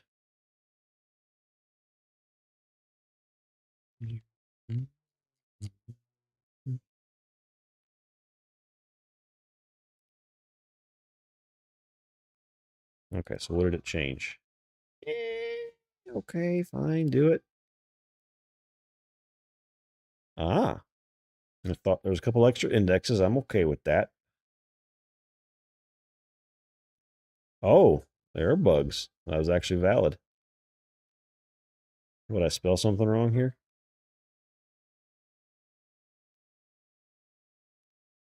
Oh, I had an extra comma at the end. Okay. Well, okay. Didn't actually change anything of significance. It just fixed bugs, which is good. I'm okay with it identifying it. Discovery, go at throttle up. Howdy, Blind. Thank you for the lurk, and thank you for the follow. Thank you for the... I can't speak English today. Thank you for the follow, Cat. What are you editing now?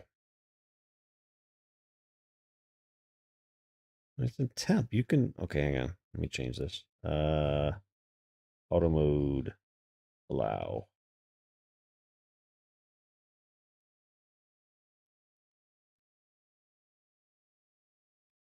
I am. Thank you. Hope you are as well. We're continuing our game dev fun. Just finished up some schema design and getting Claude to do my grunt work for me because I'm lazy. I'll admit that. I don't want to do this part of it. So I'm going to let it do the grunt work of keeping my documentation up to date. And then I'll do the fun parts. So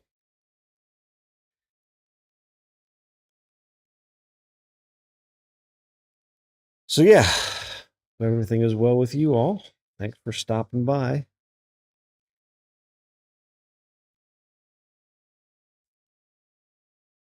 We just chilling with the puppy, writing some code,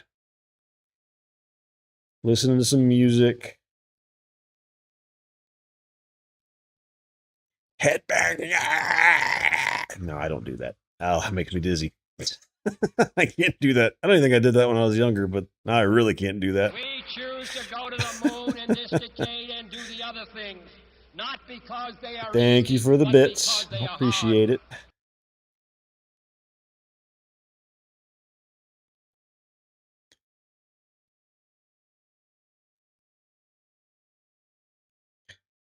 What this is doing for me, updating all of these issues in GitHub, it's probably gonna take it 7-8 minutes. Would have taken me hours. So I am thankful for AI in this moment in time.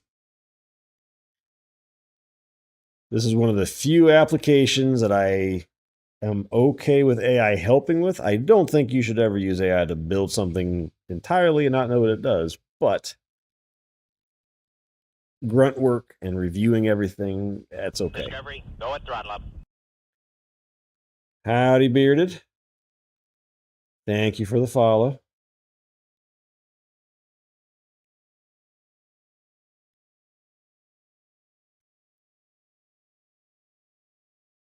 I'm doing good. Long day of work finished. It did not feel productive whatsoever, so I'm trying to be productive on something else. Work on a game, something fun. How are you this evening? Or morning? I don't know where you are in the world. It's almost morning for some people, so it's almost after midnight.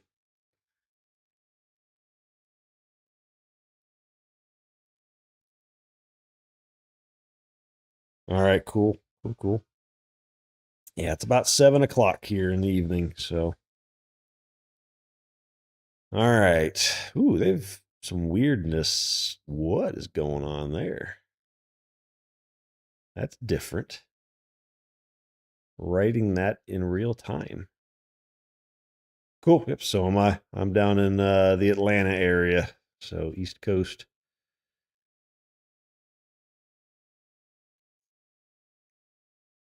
All right. So what did it do? It fixed my wrong column names.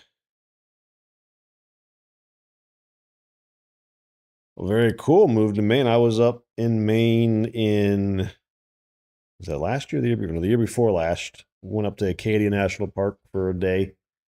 Did a East Coast road trip with the doggo. Um,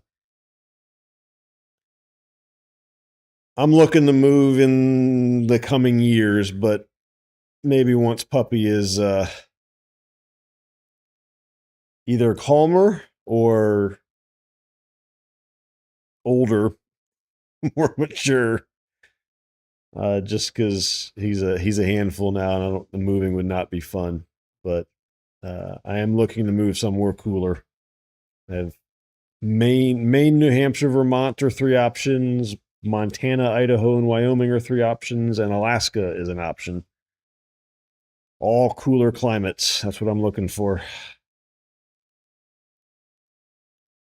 Yes, thank you for the music. Yeah, it's what is this? This is just a YouTube playlist. All time alt.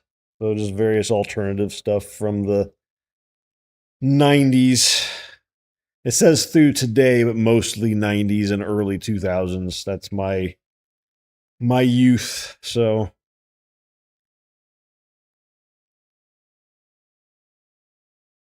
no, I'd much rather cold over warm. I was talking earlier with Zaz and a couple others that I much prefer cold because I can put layers on. I can't rip my skin off when I'm hot. So I'm all fine with cold. Alaska would be even colder, but I'm okay with that too. So um but I do have a pet. Nah, I'm not no. There he is. That's Alf. Um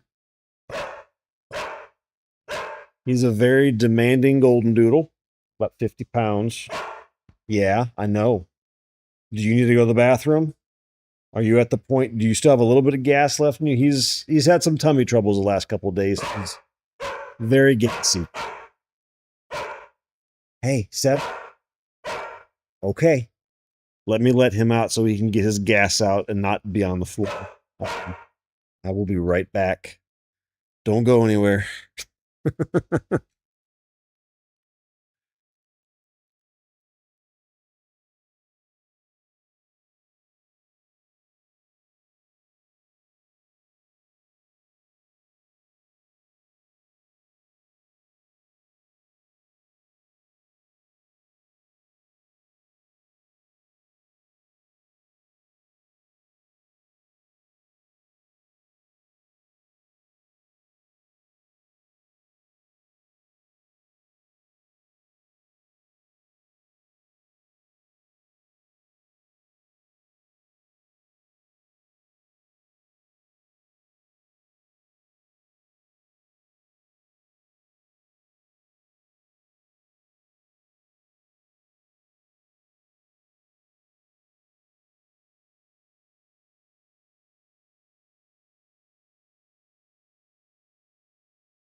All right, maybe he'll stop yelling at me now.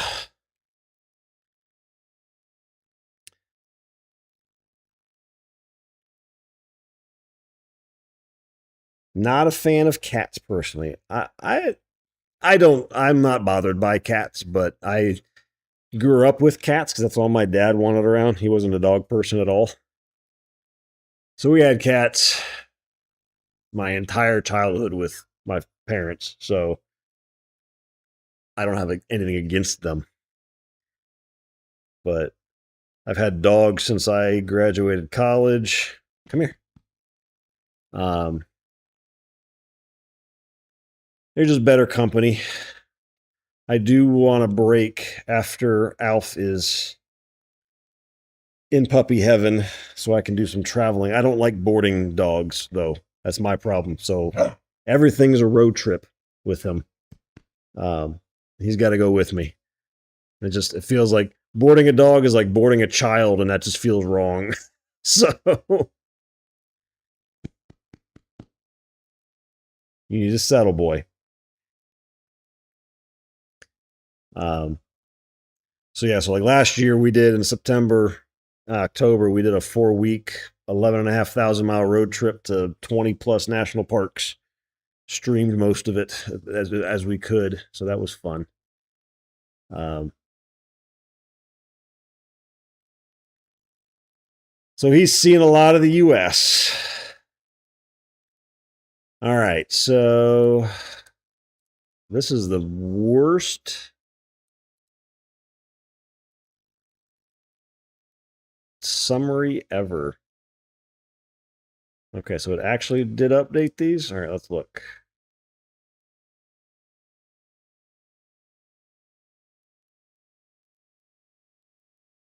Cool. Yeah, no problem. Thanks for stopping in.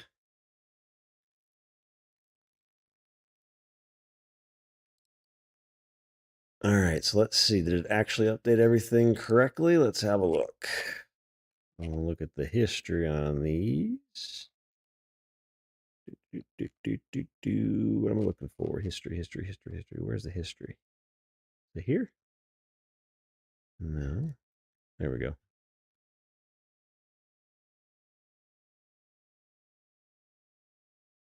Oh, it literally went through and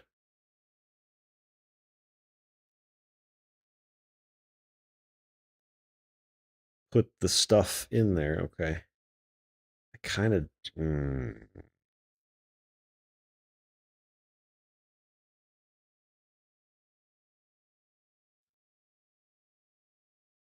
It just moved everything around, is what it did.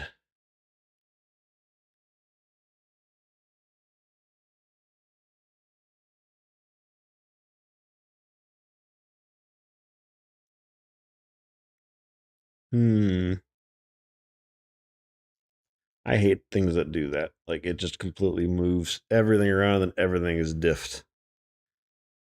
Drives me crazy when developers at work do that too, and they like, I'm going to reformat this block of code, but so you're not going to see the one little change that I made. You're going to have to figure that out on your own. I hate that. Basically, what it did here. Okay. I can always look back at history if I had to, but it's not bad. There's enough here that tells me what's going on, so I think we're good.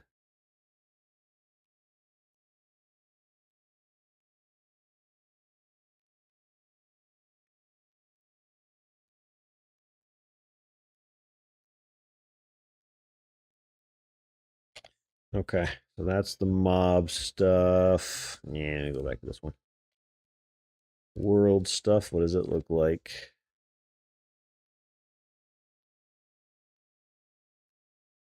Oh, put the name of the convention stuff up there. Okay.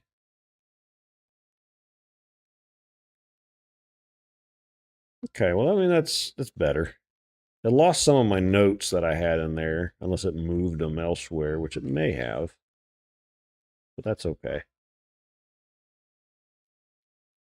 If I have a question, I can always go back and reread them in the history.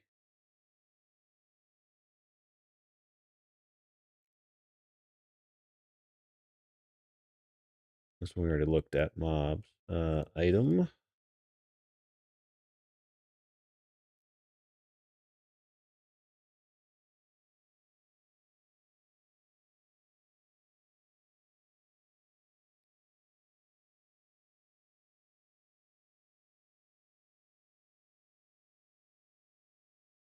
Good evening, Unc. How you doing?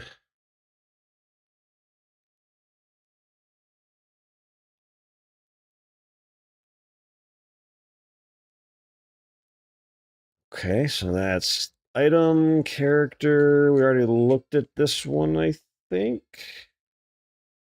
Okay, so I did keep a lot of my notes. That's not bad. Okay.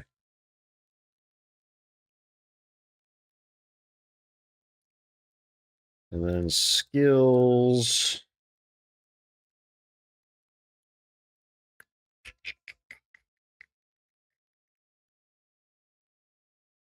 Okay, did it keep my note about why it doesn't exist? That works. Cool.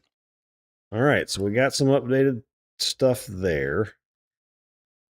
So the next step for this is the domain breakdown that I didn't like. So I want to change this up a bit. So it came up with this thing. And this is dumb. Um,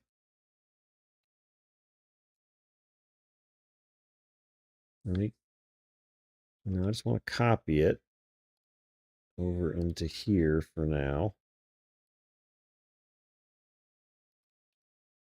Oh, I didn't copy at all. Really? Wow, let me copy it. You piece of crap. No!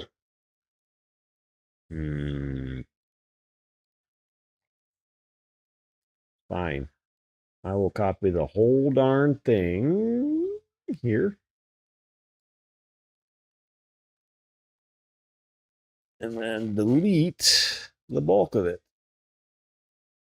This is all I wanted. Okay. So, how do we break these up better? Because I don't character knowledge should just be under character. There shouldn't be separate stuff here. So for world, these are all valid. Maybe this one's questionable. I'm not sure about that one yet. That's kind of more of like activities or something. Settlements is technically world. I could see that being its own thing.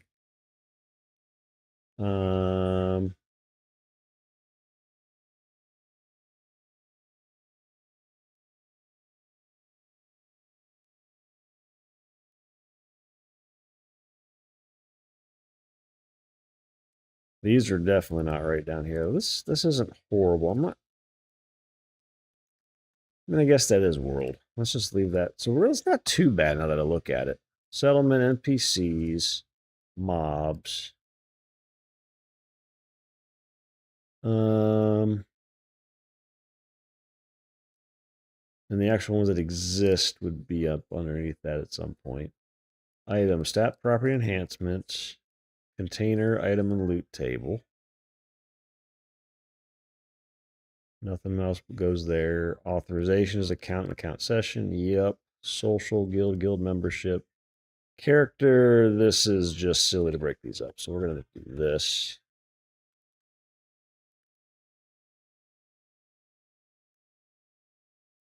And these should go up under character as well.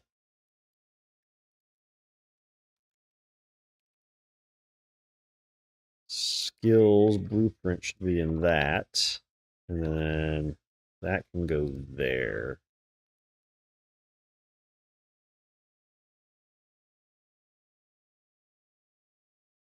I think that's a little bit cleaner.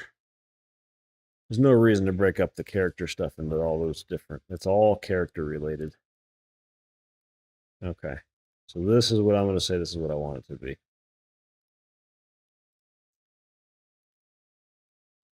This is the domain layout, I think it should be.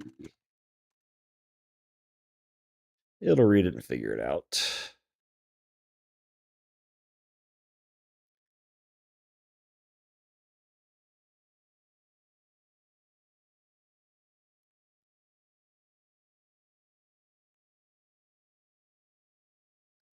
Yep, I know it makes sense. And loot definitions. The table is split from loot tables in the schema. I'm treating it as part of the items domain alongside loot table. Items. Yeah, for sure. Wait. Oh, I didn't even see loot definitions in there.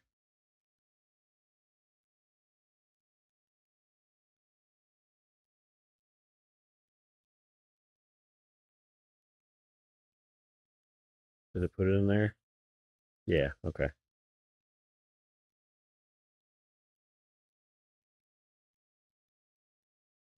Okay, so now we need to get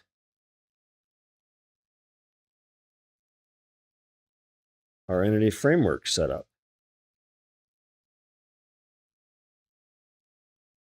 Now, what I want to do is I want to see what it's going to do because I want to understand.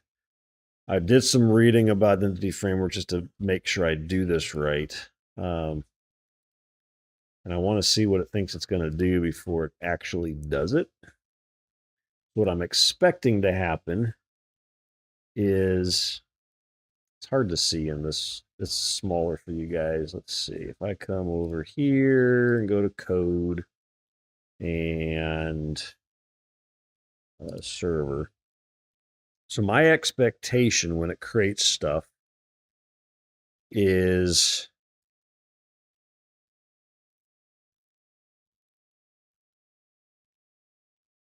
in core under entities, it's going to create the entity framework classes, the POCOs. POCOs stands for plain old CLR object. In dummy terms, it is an object that is simply defining the properties of that object. So it's not, it doesn't do anything. There's nothing you can make that object have methods on it that manipulates things. It's literally just defining the object. So it basically would be taking, as an example, one of these tables and makes a POCO out of it. It says, okay, you have an ID on you, you have a region ID, you have an X and a Y and adjacent, you have all this, these are your properties, period. It just stops there. And the purpose for that is to have Entity Framework know exactly how to define tables in your database. Because your Entity Framework in the end is going to create the entities, and then it's going to create in migrations SQL scripts for Postgres that will run on the database to create the tables. And then as you modify things and move things around, change that stuff. So migration scripts, and it'll track which ones have run and which haven't already. So, and the migrator project will actually run those migration scripts when I do a build, a Docker compose. So that is my understanding of what's going to happen. Is that what's going to actually happen? See, I would hope so. Hope I don't completely misunderstand what it's supposed to do. So it's going to start with EF classes. They'll do them domain by domain, writing up the DB context and Fluent API config as we go. Then we can run the migration at the end to verify the full schema against Docker. Okay. Okay, let's make the EF classes and scaffolding for everything EF related now. Before we do that, can you give me a high level overview of where in the current projects you will be making new files and why. Let's just see if what it thinks it's going to do is what I think it's going to do. And if it's not, am I right? Am I wrong? Is it right? Is it wrong? What needs to get tweaked? I want to understand this stuff. I've never done any framework from scratch. I've always just had an existing project that I've tweaked and made work for my needs, but I've never really said, okay, day one, have nothing. What does that mean? I want to understand that. So let's make sure my thoughts of how this is going to work make sense.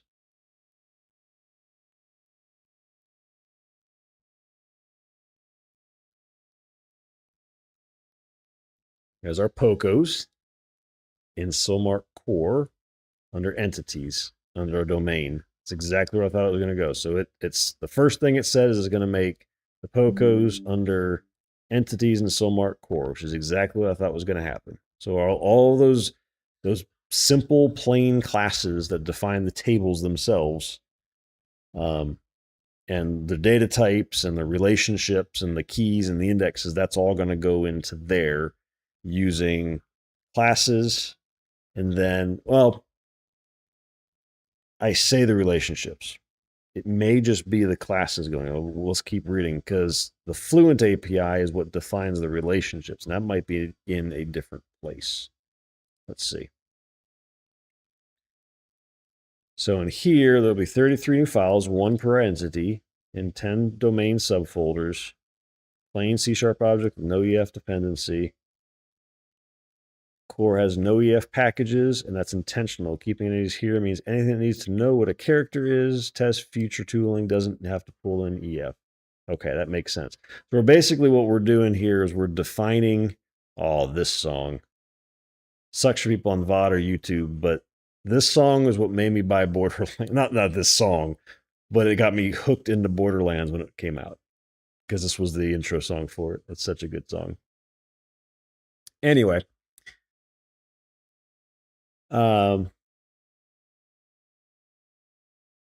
If you're watching the VOD, you're going, what the hell is he talking about? It's playing Cage the Elephant Ain't No Rest for the Wicked.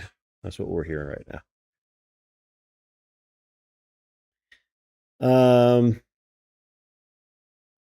So basically what that means is that this is defining what those entities are so that if I'm making whatever else be it in the client or the server or a tool or testing or whatever it is, I can just say this is a character. I don't care that you're tied to a database with Entity Framework. I just know that this is a character. And if you pass me this type of object, I know what's in it now. So it doesn't care where that object comes from. I can create that object. Alf! Hey, it's a car. Alf. Hey, come here. Come here. Come here.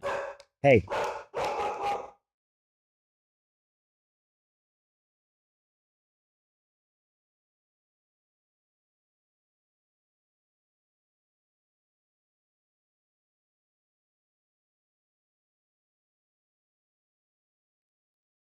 Ooh. Come here. Come here. Come here. Alf. Come here. Come here. Lick my hand and calm down. Thank you. But yeah, so that's just letting me use this stuff wherever. So I could create it in some other, just pass a temporary character around. It doesn't have anything to do with the database. It knows it knows exactly what a character is, or it knows exactly what an item is. It can be a temporary thing that doesn't ever even touch the database, so it never gets saved there. But it exists, and I can pass it around. So, okay, so that makes sense. So that's step 1. In data, so Solmark data is where, and Solmark, by the way, is our working title. It's not necessarily the final name of the game, but I needed something to name my repo. So that's what we're calling it. It meaning because we're crashing on a planet in our space capsule, Sol being sun, so it's a planet revolving around a sun, and mark means we're going to make our mark on this new planet. That's the idea, at least. So, okay, so in data is all the EF stuff. So if we look at what's in data now, so in data right now, we have migrations, we have queries, we have repositories, which I'm not sure it's going to be. Queries make sense because any weird custom queries to get data that aren't just straight up entity framework, I'm guessing is what's going to go into there. Migrations will be the scripts that take us from state to state of the database as we go. That's my guess of what's going on here. So the SOMARC data DB context is one new file that sets DB set per entity and calls apply configurations from assembly to pick up all the Fluent API config classes. That's a lot of words. It's going to make DB context subclasses per entity. Apply configurations from assembly. I don't know what that means. That's an entity framework thing that I'm not aware of. So let's come over here. This isn't a long conversation, is it? No, this was just kind of me. Yeah, okay.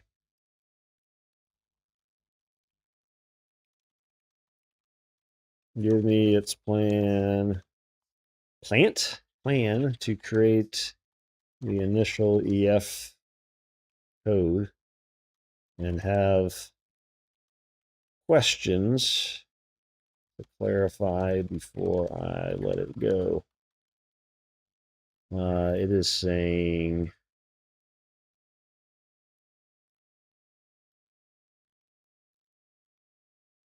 what does that call? What do those calls do?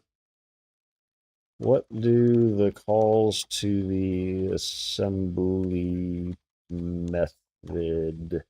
Assembly method do in this context?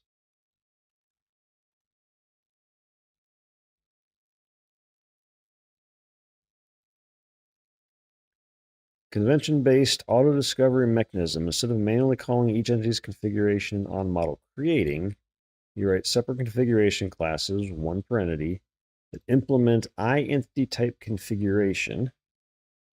And then that single call scans the assembly and applies all of them automatically. Without it, your on model creating looks like this. With it, it's a single call. I see. Okay. So as I add new stuff, I don't have to manually register the entities. Got it.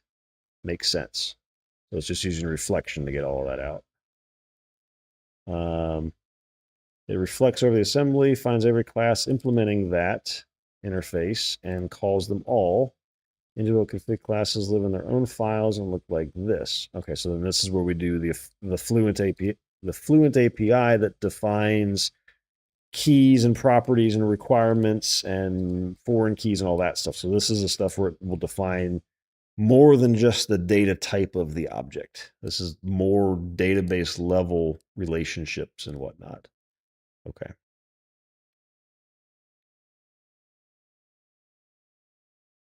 Okay, so that makes sense. Got it. All right. So that's going to go in data. That makes sense. So SOMARC data configuration, domain configuration, start configuration.cs. 10 new files, one per domain, grouping related entities. This is where all Fluent API lives. JSON B column types, unique constraints, check constraints, foreign key cascade behavior, table column naming. Keeping it out of the entity classes means core stays clean of entity framework attributes. Got it. Okay.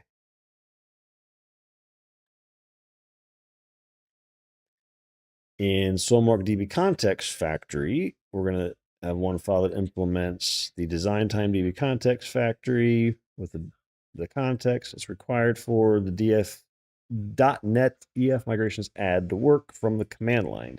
The EF tooling calls this at design time to get a configured DB context without running the full app. Okay. Auto-generated by entity framework tooling. After we run the migration command, we don't write these. Okay, so that's, it will get committed in time, but we will tell .NET, okay, create the migrations, and it'll just put them in there. Okay. So we define our entities at a .NET level, basically, as simple classes. And then we define how the context of those objects is in the database with Fluent API here in this bit to define all the foreign keys and constraints and defaults and all that crap. And then the like JSON-B column types, JSON-B is not a .NET native type. That would just be a string, right? That we have, I mean, there are packages or that we can do that handle JSON cleanly. There might be native stuff in .NET now. But it's not going to, whatever it is not going to equate to what Postgres's JSON-B column type is. I do need to make sure I have everything installed I need for Postgres because I think there are some dependencies. I'll ask it about this. Dependencies that need to be added for Postgres that I don't think I have yet. I don't think. It may have already put them there. Let's see. So in the data project, oh no, it added it already. Never mind. We're good. This is needed because this is the entity framework integration to Postgres. And this is how it knows how to translate things to Postgres. So they already did it. Never mind. Cool. Okay, so then that's how we get the migrations made. Okay, so then a migrator or an update an existing file. Currently, it's just writing hello world, yeah. Replace with proper migration runner. Build a host, resolve the context, call migrate async. Exit with code 0 on success, non-0 on failure. This is what Docker Compose runs when startup before the API comes up. So this is what's going to basically run the migrations that are in here that haven't been run yet on the database. Okay. I'm going to ask, unless it says it down here, I don't think it does. I want to ask how it tracks what migrations it runs. Is that automatically going to happen when Entity Framework creates the database? I think it will, but I want to make sure. Because I know with other tools with database source control, if you Redgate source control tools, for example, they make an __ migrations table in every database they run on, and there is where it keeps track of what's already run. So it keeps its state. I imagine any framework is going to do something similar, but I want to understand where that is so I know what to look for. So that makes sense. That's what's actually just going to make the Docker Compose be able to do the migrations. API, 2 small updates. We're going to add the DB context to it. Registration pointing to the connection string from config. Okay. And we'll add a connection string section value in app settings, JSON development of JSON points at the Docker Postgres instance. Production gets it via environment variable. Already how the compose file works. Yeah. Okay, cool. Nothing in tests yet. That's a phase 1 verification scope. The project references are already wired correctly. API to data to core, migrated to data. The only package that's currently missing is the entity framework. It needs to be added to data as well. It's currently only in the migrator. The EF tooling needs it in the project that owns the migrations. Okay. Another question about EF. How, where in the database does it track what migrations have already run? I assume there is a table created to track that.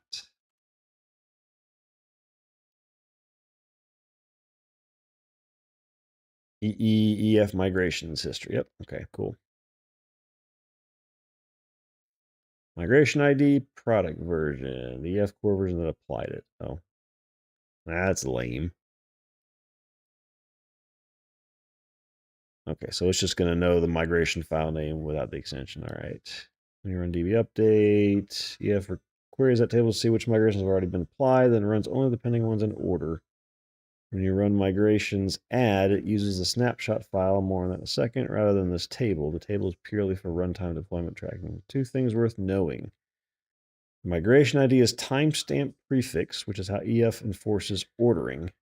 That timestamp is generated from your local machine clock when you run migrations add, which means if two developers add migrations simultaneously on different branches, you can get ordering conflicts when you merge. Not a disaster, but something to be aware of. All right, cool. I think with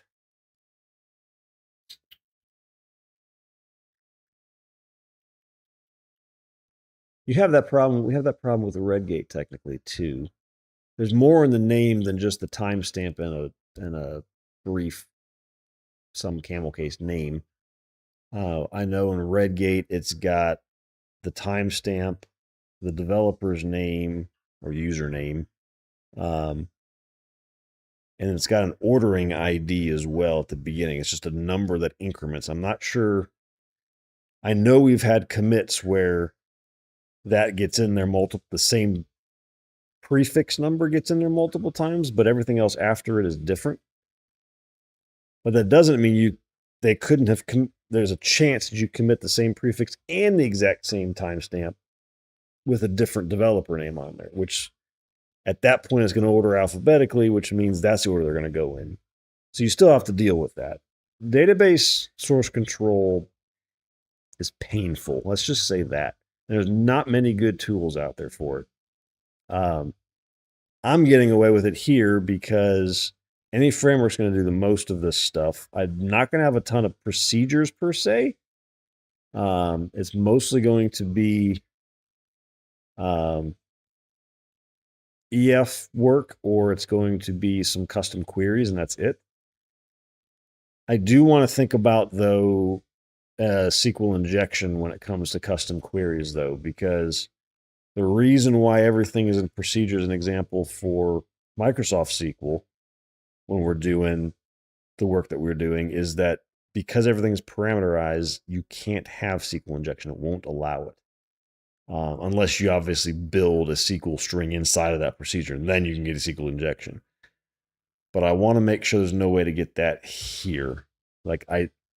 Example for people that don't know what I'm talking about when SQL injection comes up. SQL injection would be, let's say I make my character name delete from characters. Delete from characters is a SQL statement that says delete everything from the characters table, regardless, just with no ifs, ands, or buts, just everything. If somehow that string is able to make it into either .NET code that execute that string as is as SQL, or into a procedure or something that will execute that as is. I mean, it's more complicated than that, but you can make things happen with quotes and stuff in the right places, for example. Then you've got SQL injection. You've got a way for somebody to put text into an input that's perfectly valid that causes chaos to happen on the back end, right? So that's what you got to avoid. And I'm going to ask that next in here is like, I briefly had to describe to me what we were doing with EF and everything, but I wanted to go through more. Obviously, EF isn't going to allow that to happen. I'm going to verify that, but I want to know for custom SQL and or functions in Postgres, how does that handle? I don't want that happening. So, okay, so that was the first thing about the ordering. Second is between EF migration history table and the model snapshot table. So already kind of it lives in your project. The table tracks what's been applied to a specific database. The snapshot tracks what EF believes the current model looks like for the purpose of diffing when you generate a new migration. They serve different purposes. A snapshot is a design time artifact. Yeah, that makes sense. Okay. This dog is going to drive me crazy.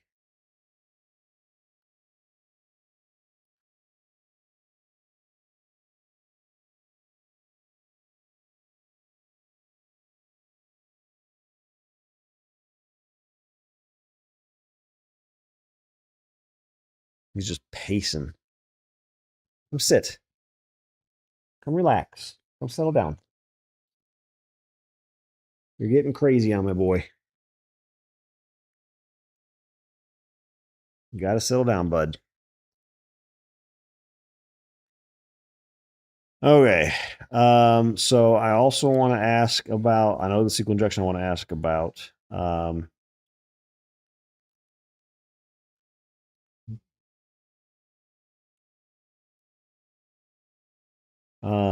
Did it tell me about it up here? I'm going to be silly and ask it a second time. That was that bit.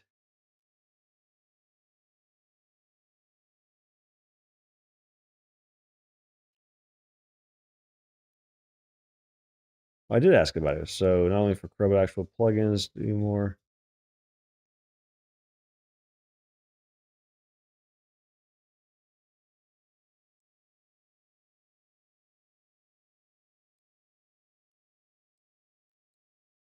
Okay, so it's just basically we're not going to have procedures. Okay.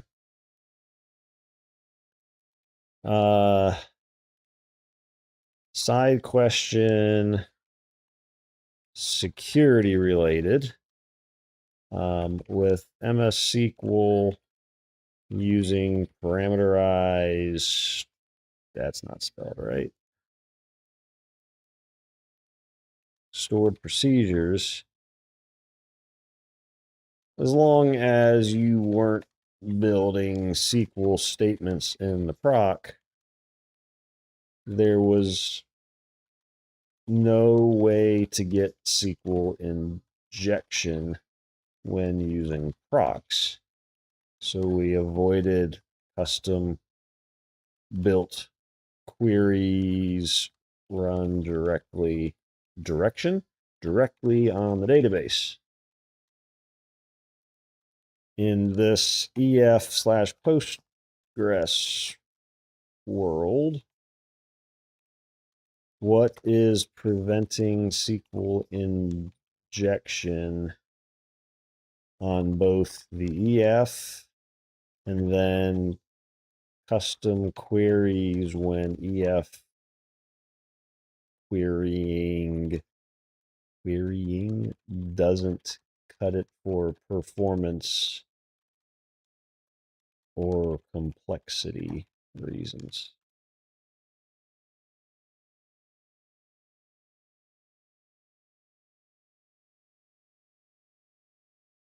So EF link queries, when you write standard link against your DB set, EF always parameterizes generated SQL. There's no way to inject through link because you're not writing SQL at all. EF translates the expression tree into a parameterized query internally, the equivalent to protection to your parameterized stored procs. Okay, that's what I figured EF did it by default when you used your normal link queries.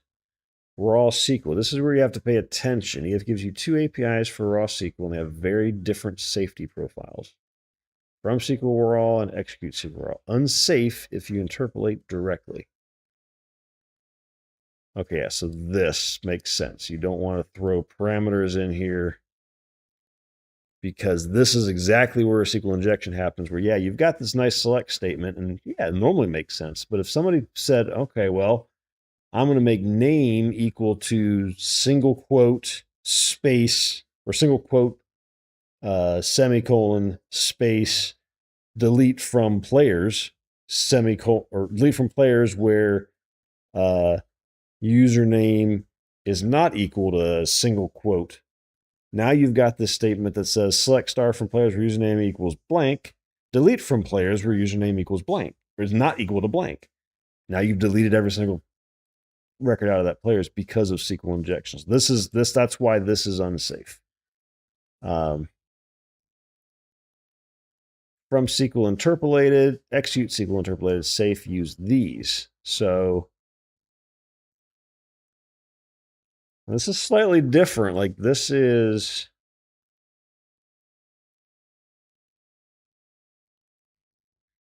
missing the single quotes, but that must be intentional.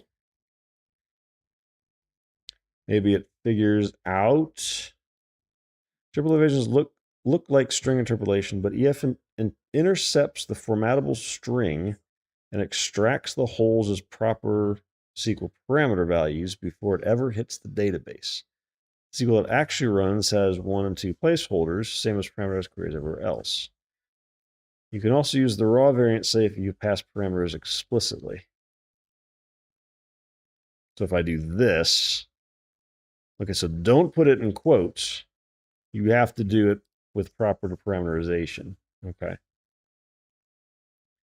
You ever drop below EF to raw, NPG equal, or something EF can't handle? Same rules apply. Use this or that syntax. Never string build your SQL.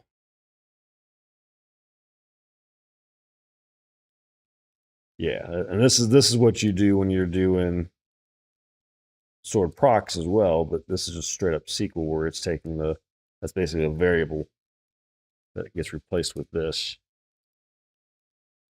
And it knows because this is a string, it'll put whatever value comes in quotes and make sure it can't be used as actual SQL. It's just a value at that point.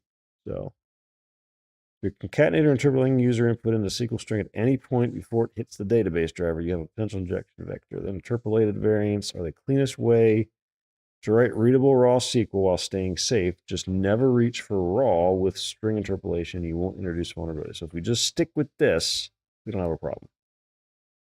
Basically the same thing without the single quotes. So it's pretty clean. One thing to flag, stored procs in Microsoft SQL gave you injection protection somewhat passively. You almost had to go out of your way to be unsafe. With raw SQL and EF, it's the opposite. The unsafe path from raw SQL with that looks syntactically identical to the safe path. Worth making that a code review checklist item when raw SQL shows up in PRs. I should probably just have this. Okay, so what we're going to do, with that being said, is we're going to go into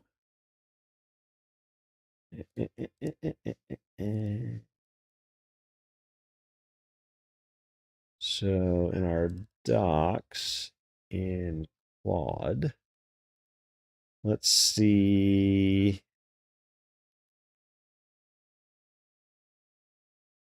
So database. Let's see if it already says that in here somewhere.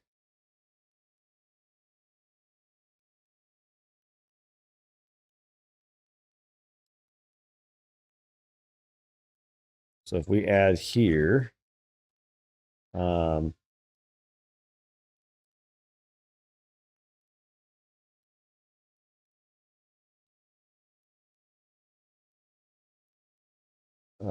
validates any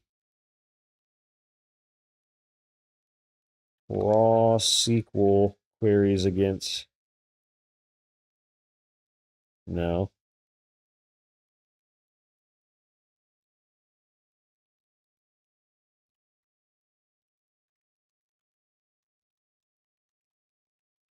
Producing SQL injection vulnerabilities. There we go. Exactly what it needed to be. Put that in there, and then that'll be just part of what it does. So, okay. All right, so that answers questions. That's good. Okay, so I think then let's let it build. Or did I say I was going to do something else first? I forget. Went down another rabbit hole, and now I forgot if there's anything else I wanted to add here. I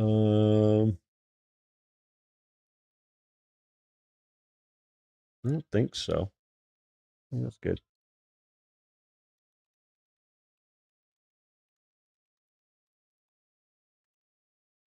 And now we let it do the work again. We'll review it all. There's never going to be a time where I say, oh, it wrote too much code. I'm not going to review it and understand it. Nope. It's not how you should use AI in coding. You should know everything that it spits out, understand it, so that when you inevitably introduce a bug, you know how it works. Or you know when you've introduced a security flaw. It takes experience to know what you're doing here. I really worry about kids coming out of college and thinking, oh, I'll just use AI to do all my thinking for me. I don't actually have to think. and they're not going to know how to do it. They're just not going to know how to critically think about how to write code and what they're writing, what it means. And that's scary. I don't know everything, but I go to figure out and understand everything that I come across and need to understand. There are things that there are tools and scripts and things that I've had Claude write me in the past year or so that would have taken me a lot longer to write on my own. I would have eventually figured them all out. But despite that, I still went and looked at every single line of it and understood, okay, what it wrote, this is exactly what it's doing. This is the flow of it. This is what's calling what and why it's doing this. I need to understand that. And it helps because then when you have a bug or you need to add a little feature or tweak something, you know exactly what to ask and why. You just can't let AI go off and do its thing. It's really dumb. AI is really dumb. It does some cool stuff, but it doesn't think like a human being with experience. Which is why in my Claude Code high level thing, do it over here because it's going to show my name. Claude,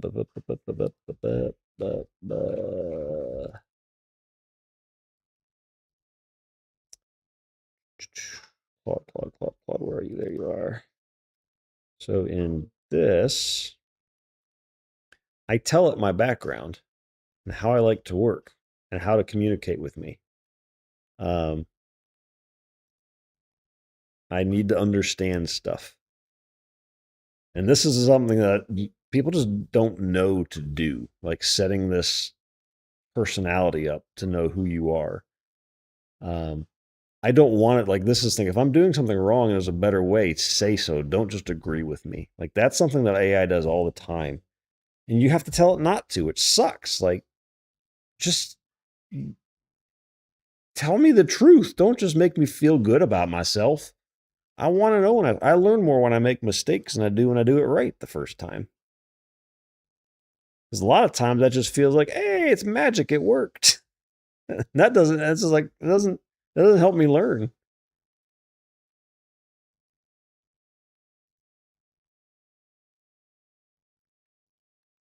So in theory, when this is done and we review it, what we should be able to do is run Docker Compose. Well, we'll have to do, it's probably not going to run the .NET EF migrations add automatic. So we'll have to do that.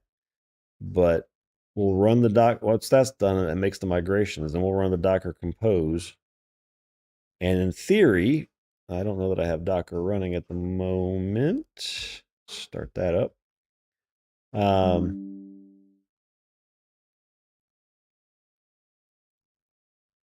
What are you fixing?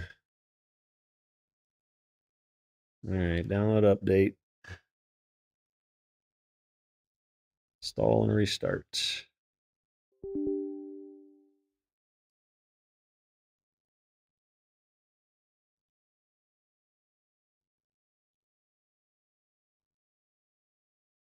I don't want to get behind on these versions because then it just becomes painful to upgrade later.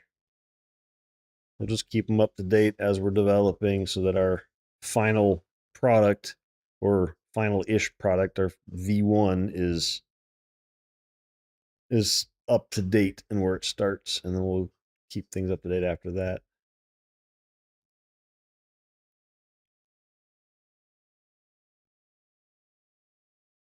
Is it waiting for me over here? No, it's just doing stuff. Okay.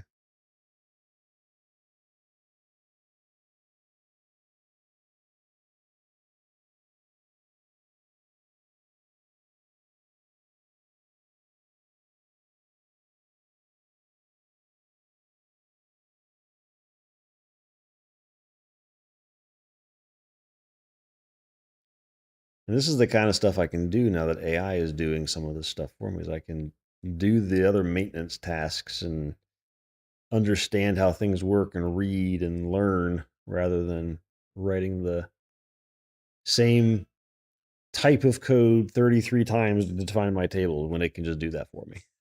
And then I review it. So in an hour rather than days. So anyway, in the end, what should happen is these containers that already exist will get updated. The images will get updated, these guys. And then, and this should get updated at 18 Alpine instead of 16. They'll get updated. This Postgres one, this will launch. The server won't launch yet. The migrator will launch. It will upgrade the Postgres database. Migrator will finish, and the server will launch, and we should have, the server's not going to do anything yet, but we should be then able to connect to that database and look at it. And I did download dbeaver, which should let us connect to it and see it easily. Okay, fine, update it. While working on an app, you can save repetitive tasks such as importing export data. Okay, close, whatever. Yes.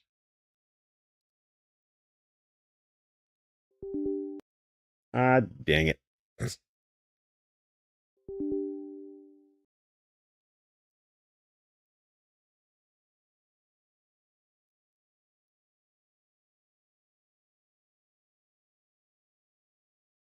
Clicking too fast and saying no.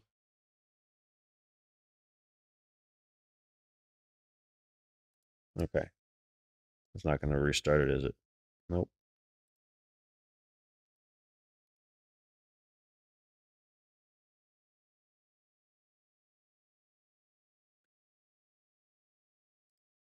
Okay. I don't have a connection set, I guess. We'll have to add the connection, but we should be able to look at the tables in here. I can take a look at them at the command line too for Postgres, but I'd rather see GUI. I like pictures. All right, so how are we doing here? It's created 35 files, so it's created all of our POCOs and 2 others. What were the 2 others that it created?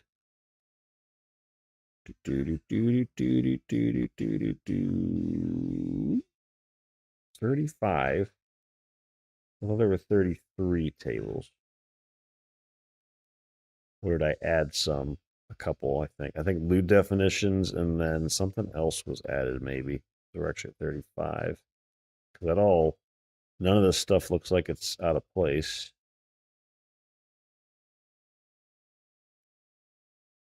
So that's all of our POCOs, all our entities. And then it made DB context. So it's saying, here's all of our context for what things are. And then here's our reflection to build our model rather than keeping that up to date. This is all that has to be done when you add stuff. And then here we got our interfaces. If we look at one of these, we have a region with this interface that is of a type region, and it's got our entity defined in here.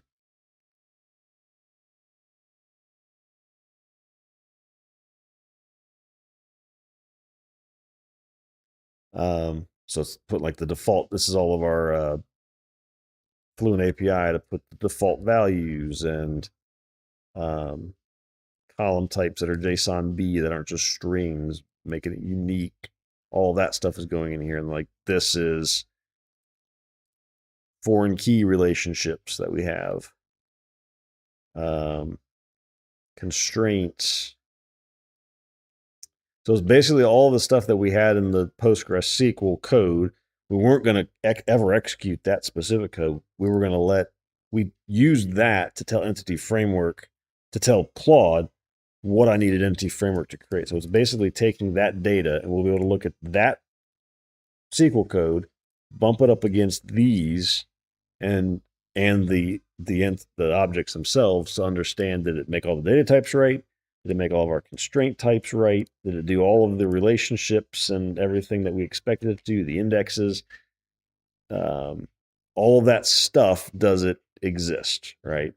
So, and all of that it didn't have to write, which is nice. So, well, we got to validate it. We got to look at it all. We got to validate it all. I don't want to just assume it's right. Like it.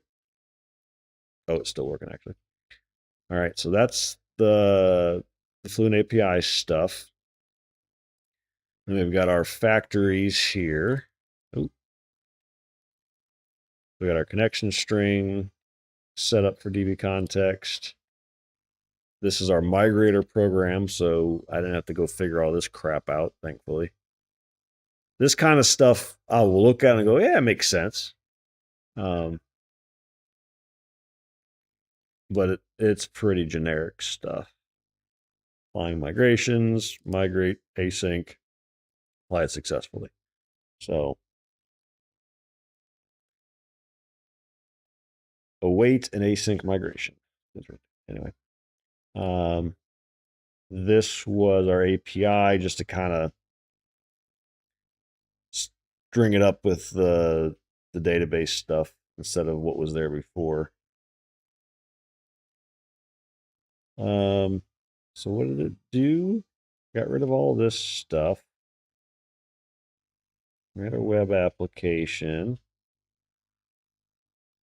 Add controllers, add signal R.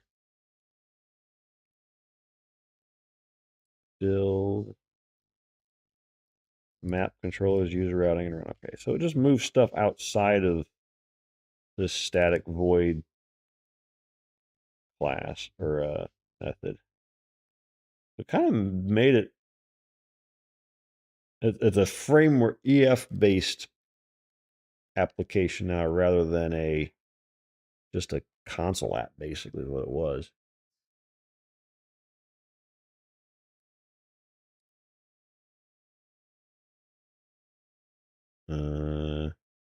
I know I have tough passwords, but it's fine.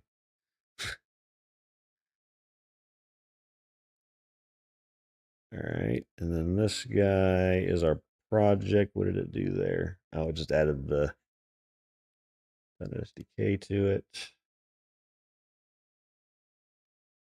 It used PowerShell to do something. Oh, it's building to see what breaks. No errors. 7 warnings are all the same. Obsolete. Use check constraint API. EF410 wants to table. Has check constraint instead. Let me read the effective files and fix them. Okay, so what it changed, or it's not going to show me it. So where is has check constraint? Here. So it used to be has check constraint, current value greater than 0. Oh, that's just reading it. Okay, so it's going to change it from this to something else. Edited the files. I could have just looked at this one.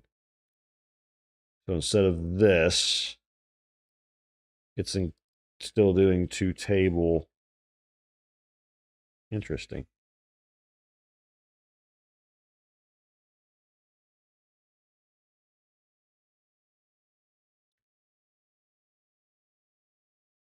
I don't know why the difference. Well, it's saying put this constraint on the table basically instead of here where it's like, I mean, but these are all going indexes as well.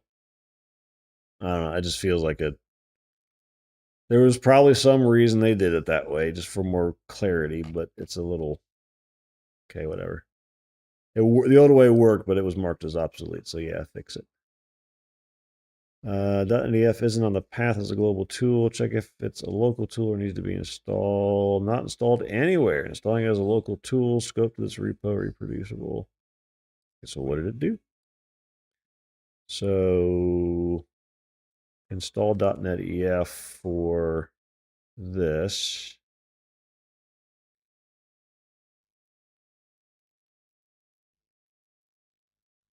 And then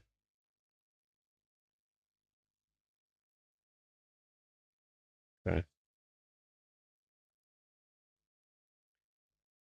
All right, so then sanity check on the migration table count. And so did it actually run EF migrations add? Is that what it did here actually?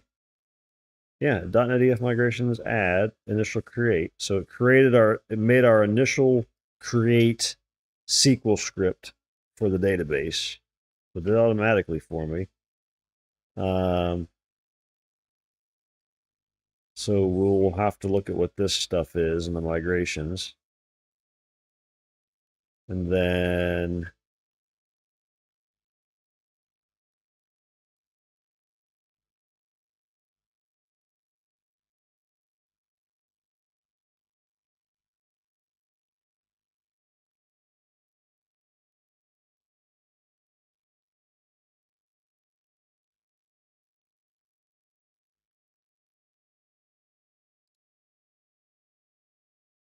okay, so nothing was missing. Yeah.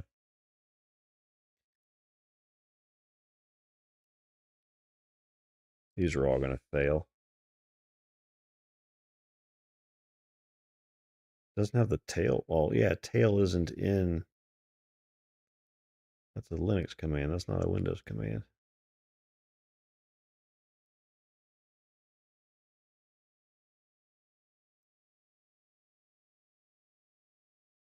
Postgres fail. I check its logs.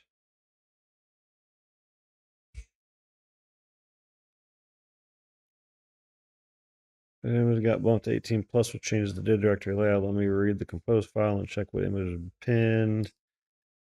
It's 18 now, but it was 16.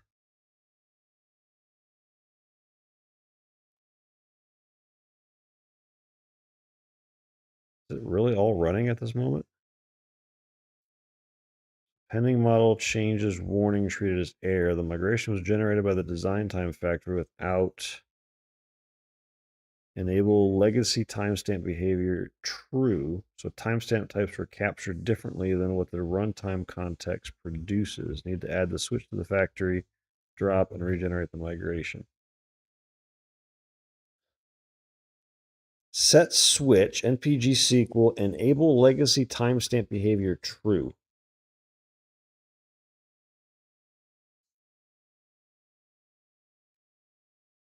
Why would I want to use legacy timestamp behavior?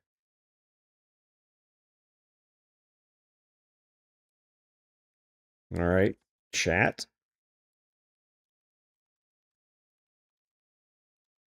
And testing the migration. Code said this. Why do we need to use legacy timestamp behavior?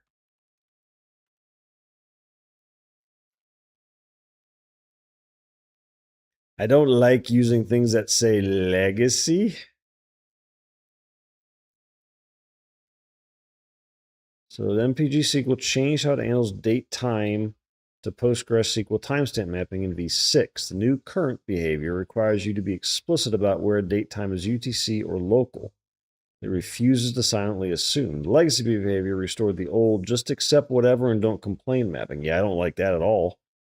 The warning fire because your design time factory used by .NET EF and your runtime were configured differently, so the timestamp types they produced didn't match. That mismatch is the actual problem, not the timestamp behavior itself. The right fix, use datetime offset instead of date time for your timestamp columns. Datetime offset maps cleanly to timestamp TZ.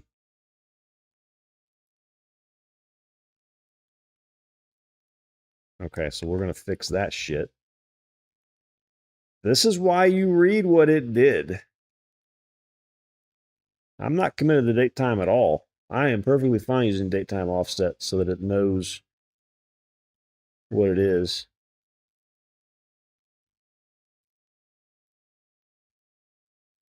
Fix the factory first.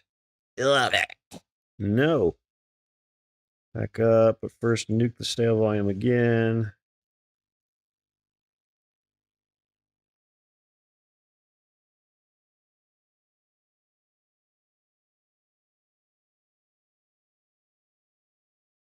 Phase 1 is done. Summary what happened this session. Build, migrated.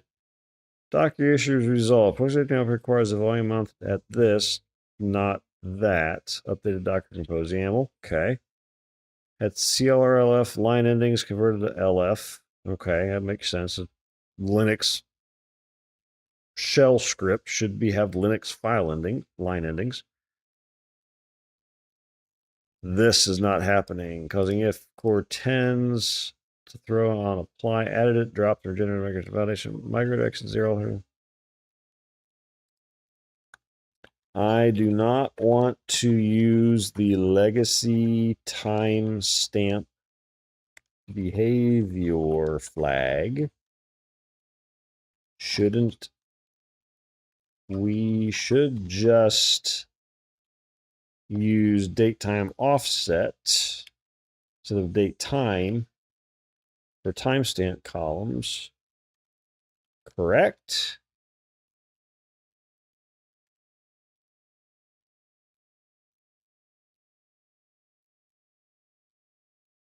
Think. Yes, exactly.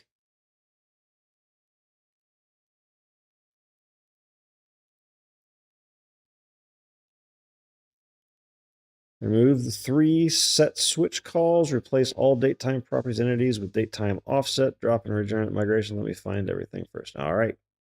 That's the kind of stuff that bothers me. It's like, if this was the correct call, why did it think it should have done this thing? This is why AI, just these little nuances. If you're not I don't know anything. I don't know anything about EF or Postgres. I have enough knowledge to know when I see the word legacy and I'm trying to keep the latest and greatest, I don't want that. But if you're a brand new programmer and you're just doing this and you have no experience and you see this, like, oh, okay, well, that fixes the problem. That's not necessarily the right solution. You gotta push back on this stuff.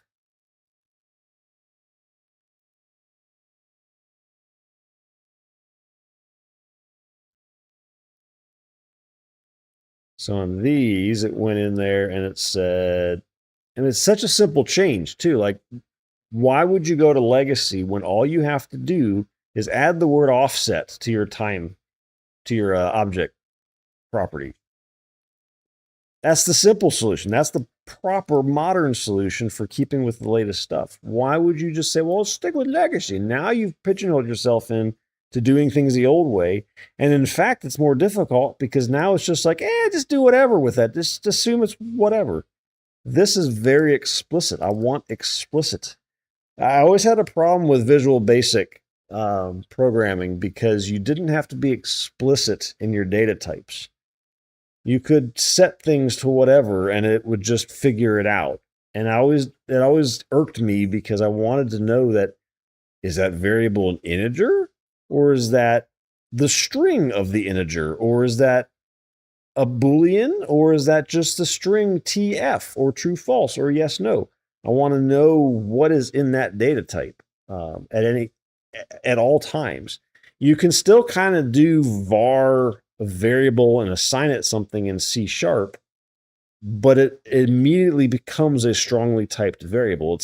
It's not loose. So I very much prefer strong typing over loose, which is what this was basically doing with this, was loosely typing date time to, it'll work for the timestamp Z data types in the database. I don't want it to just work. I want it to be proper. All right, so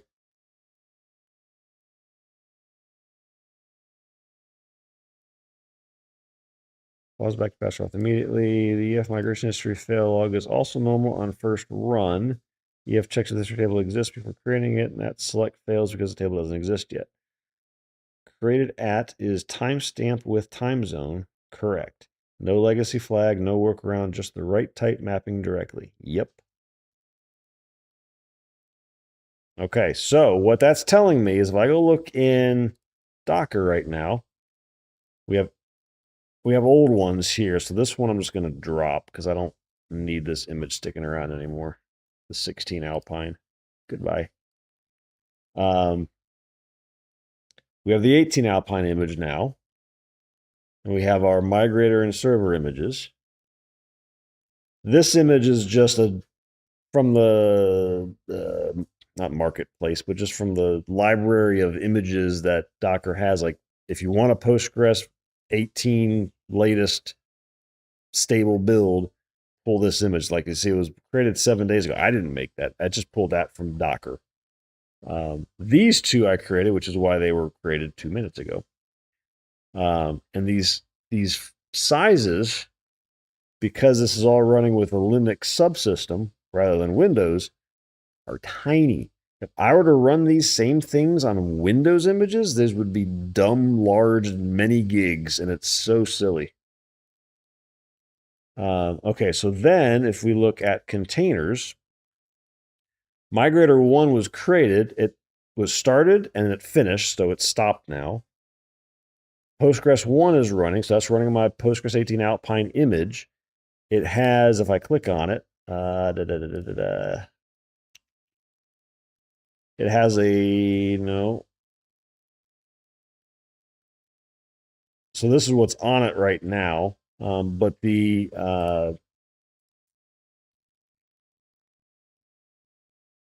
volumes that are attached to it are, even if I turn it off, I don't turn it off with a -V to drop the volumes. I keep the volumes. So now the database just exists. I am sure over the course of this, before I start filling all this stuff out, it's going to be dropping and recreating this database many times. I don't doubt that at all. But that has supposedly has a database running, and now this API is running. It doesn't do anything. Like it's literally just saying, "Oh, hey, I exist." There's nothing to do there. Like I think if I do this, there's just nothing there. Like it's not actually hosting anything because it's not valid yet. But what I should be able to do is connect to, what did I just do? I just clicked something I didn't mean to. Oh, I copied that. Okay. I should be able to connect to this instance of Postgres on my local machine from here. I've never used this tool before. New connection to, Postgres. Next. Host. Localhost. I think I'm on the default port. I think that's where it put it. I look at the infra and I look at Docker Compose. Unless I specified a different port in here somewhere at 5432. I'll get the right numbers out. That's the right port. Database is not Postgres. I don't think. What did we call it? Oh, those are variables. So that's going to be in our environment variables.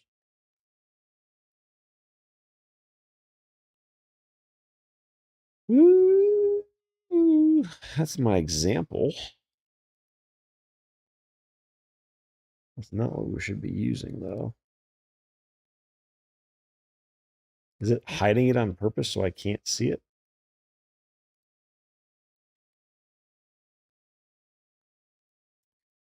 There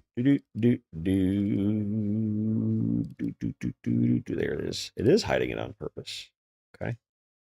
I don't care if you guys see this. It's nothing, anything fancy. Not like you can connect to my local machine, so it's called Solmark. Good luck connecting to me, boys and girls. We're going over here. That's our database, Postgres, username, password. And there's our, without the space at the end. That. Save that. Test connection.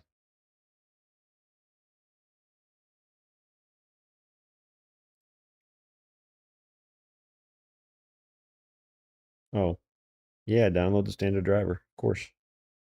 Fatal. Password failed for user Postgres. Oh, it's because it's not Postgres. It's Solmark. Test. Connected. Okay, cool.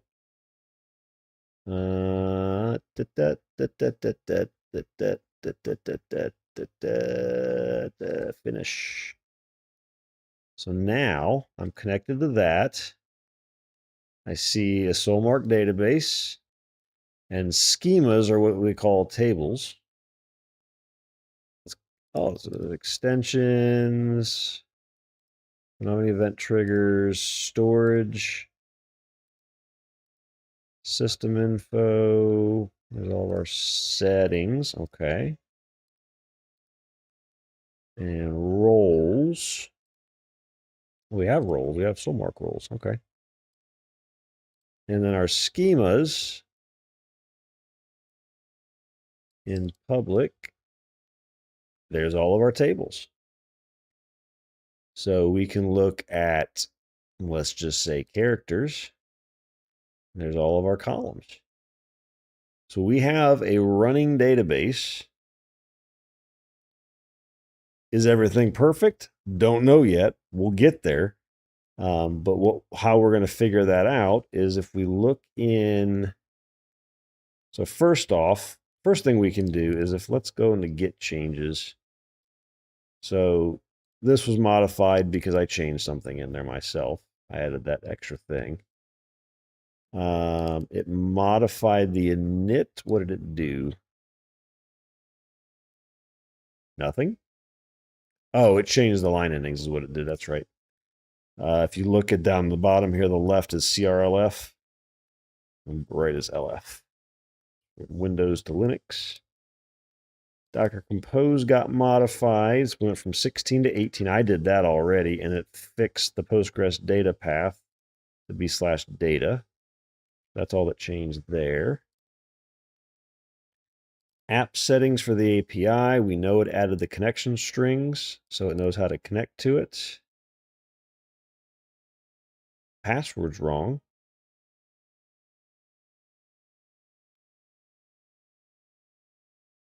Interesting. We'll work on that in a second. We'll get that fixed. That should be the environment variables.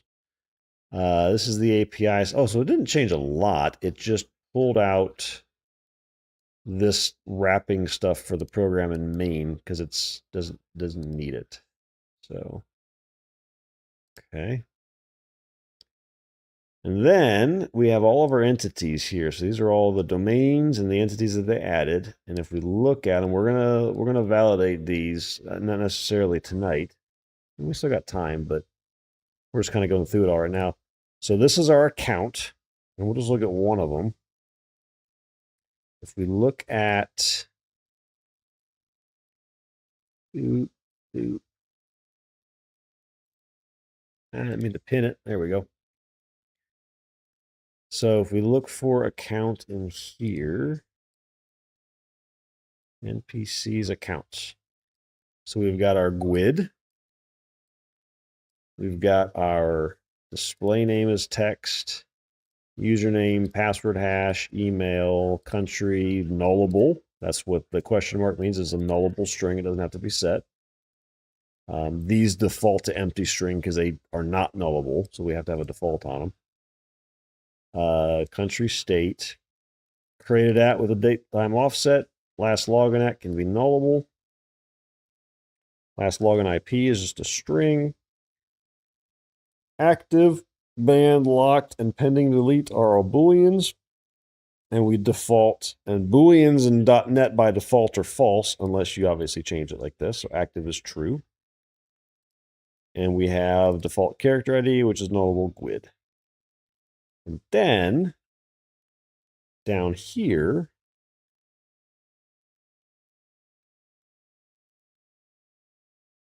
so this is how when you are, when it builds this, so if I load this account, it will go look up this default character and load it into this object for me. The default character object itself, this name. It will load up the list of sessions for this account. That's a list of account sessions, and it will load up the list of all the characters on this account. It's going to load all that crap at once. So this is basically all the things that we didn't. There's nothing really defined here. But this is a foreign key to character, so it knows that's a character. And it knows from the other tables, if we go look at sessions and characters, let's see, where are those at? Might be further up. Yeah. Count sessions. This references account IDs. So this is the foreign key, so it knows there's a list of sessions for the account. So it knows that there's a collection of account sessions to go get. And then the same thing would happen on characters. We go up to characters. There's an account ID here that is a references accounts ID. So it knows, okay, well, I have a list of characters that are in there. I'm curious why this exists. Character.character.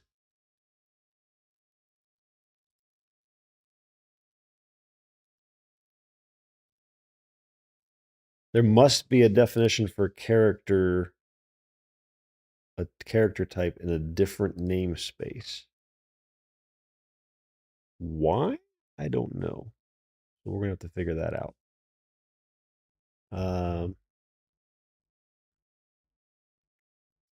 So where else would that be? What am I looking for? Server, data, no, not data, core, entities.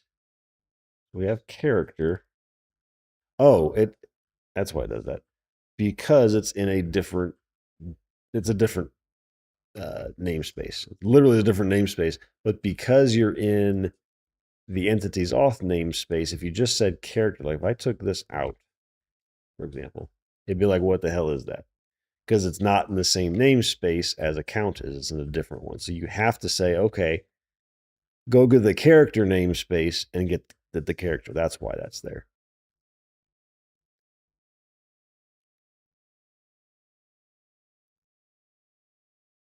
So then you have your character. It's got all the collections for the different things related to it because of all the references we made.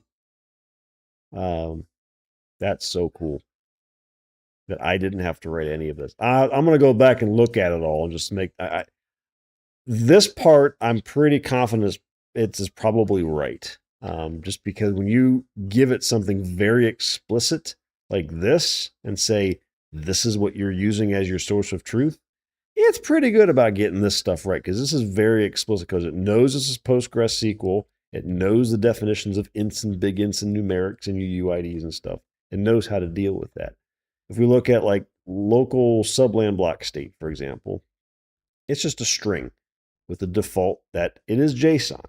But there's nothing in .NET that says this is JSON. It's just a string. What will happen is if we go find this reference in the character configuration Fluent API, there's our has column type JSON B, so that when entity creates this migration script for that column, it makes it as a JSON B, not a text. If this wasn't here, if this line didn't exist, this would turn into text. It would be the same as this when entity created it. Now, why is this underlying? Represents spelling error. JSON B is not a word. No, you're right. It's not a word. It's an acronym. You are absolutely right, Visual Studio, that it is not a word. Okay. So those are all our entities, and that's a lot of work. Like this, just the entities alone, it wouldn't have been horrible to create. But the fact that it created all these reference bits is very nice. What's really cool is this part of it, like it creating the entity information. Okay, what all has to be, and this I'll have to verify this too. It's like, okay, did it get all of my indexes that I wanted correctly? Did it get all my properties for my defaults and column types correctly? Did it define the foreign keys correctly? I'll double check all of that stuff. This will be pretty rudimentary check of this, because this stuff, what will happen is if it's not right, it will be revealed fairly quickly when we start using it. And the other side of that coin is it's probably not right anyway, because it's going to have to get changed. So it's going to get tweaked as we go. And none of this is really security. Like, I'm not worried that something weird is going to happen. This is just what I thought, and then what Claude read that and said, okay, well, I'll do that. It may not be right anyway. Like, I may not necessarily want to say, if I delete a character, it's not going to happen, but what will happen is if I delete a character here, this is saying if on delete of a character, it's going to go and delete all of the skills related to that character in that table. So it's the cascading delete. It's going to go and just clean everything up. It's normally best practice to do that, right? Sometimes you got to be careful, though, for performance reasons, where if it does a lot of cascading deletes and things frequently, then you start getting performances. Things like this, where I'm not really going to be deleting a character, I'm going to be marking them as deleted anyway, because I don't want to delete data. Deleting data is always you got to think long and hard of why you're deleting that data. Is it a good idea to delete it, or do you want to keep that as a historical record for reasons, right? Like, if you've got a bunch of loot that's related to the character, it's set up, like, I guarantee you, if I go and look at, well, it doesn't have the items associated to this because it's loosely coupled. The items would probably stick around because I don't see anything in here that would get rid of it. So if I were to go look at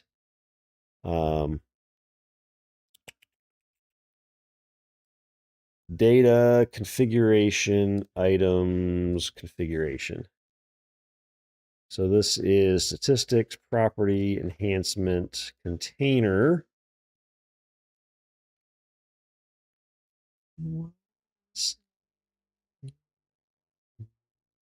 Item.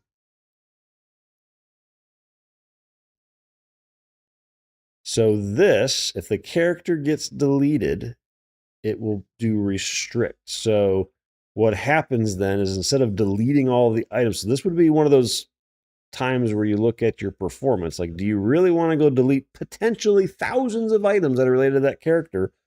Or you just want to say they don't have an owner anymore? So that's what the restrict is doing. It says, okay, I'm going to set all the foreign key values to null of the items when that character is deleted.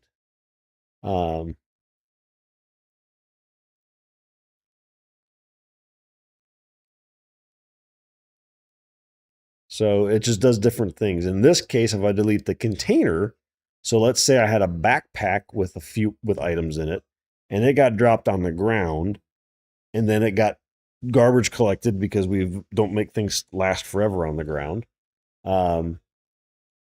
That container gets deleted, and rather than having to go, okay, well, let me go delete all the items in it first, and then let me go delete the container, I can just delete the container, and it will cascade down and delete the items inside. So that would be an example of, that's probably better performance, because I don't have to go query to figure out what it is and then delete one by one, or in a group. I can just say delete the container and it's all done. So will all of this stay forever? Who knows? Maybe, maybe not. It's all going to be about performance, and does it work for how things work in the end. But so this was the other bit. So if I go back to the Git changes here, so we were looking at the entities. These are all the base level things. And as you can see in all of the cases, they are POCOs. They are plain old CLR objects. There is nothing special here. There are no methods. There are no anything. It's just, here's the object, here are its properties, and here are its types of those properties. And then some default value, and that's it. So that's all that's going to be in this entities folder. We've looked at that. And then the data, we've looked at the configurations we've looked at some of these and what these are. These are the things that basically decorate those object types. So when entity says, I need to build the entity type for a statistic, here are some additional bits of information, Fluent API that says, how do I define that in the database? How does that translate into the database table? And how does that table exist? What exists there? So that's what this is doing. That's what all these configurations are. So you're basically configuring your table. And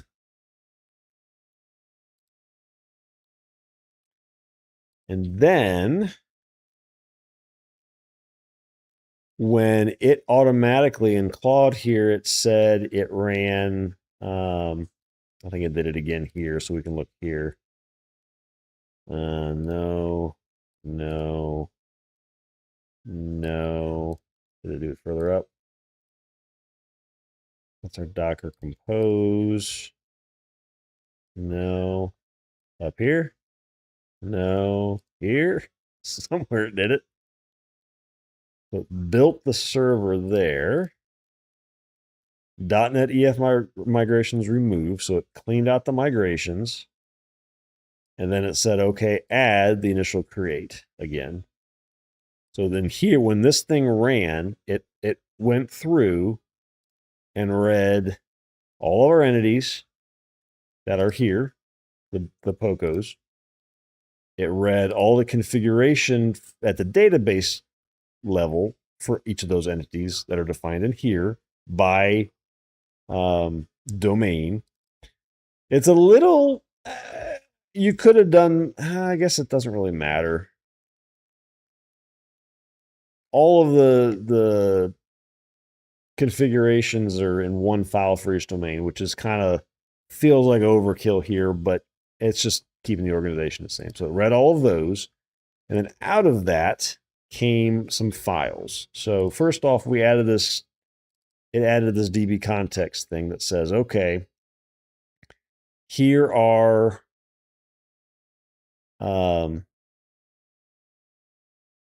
just the relationships between, this is a region, terrain type, land block. So it's just defining what those are in the DB space, basically. And then it says, okay, go read out of the assembly what those models are. I don't have to define individually, just go find out what those different entities are and build your models. It basically builds the database context. So it knows how to, entity framework can communicate with the database. And all I am doing is communicating with the objects and telling, hey, save the data. And then all that stuff just wires up and works. This is the build model.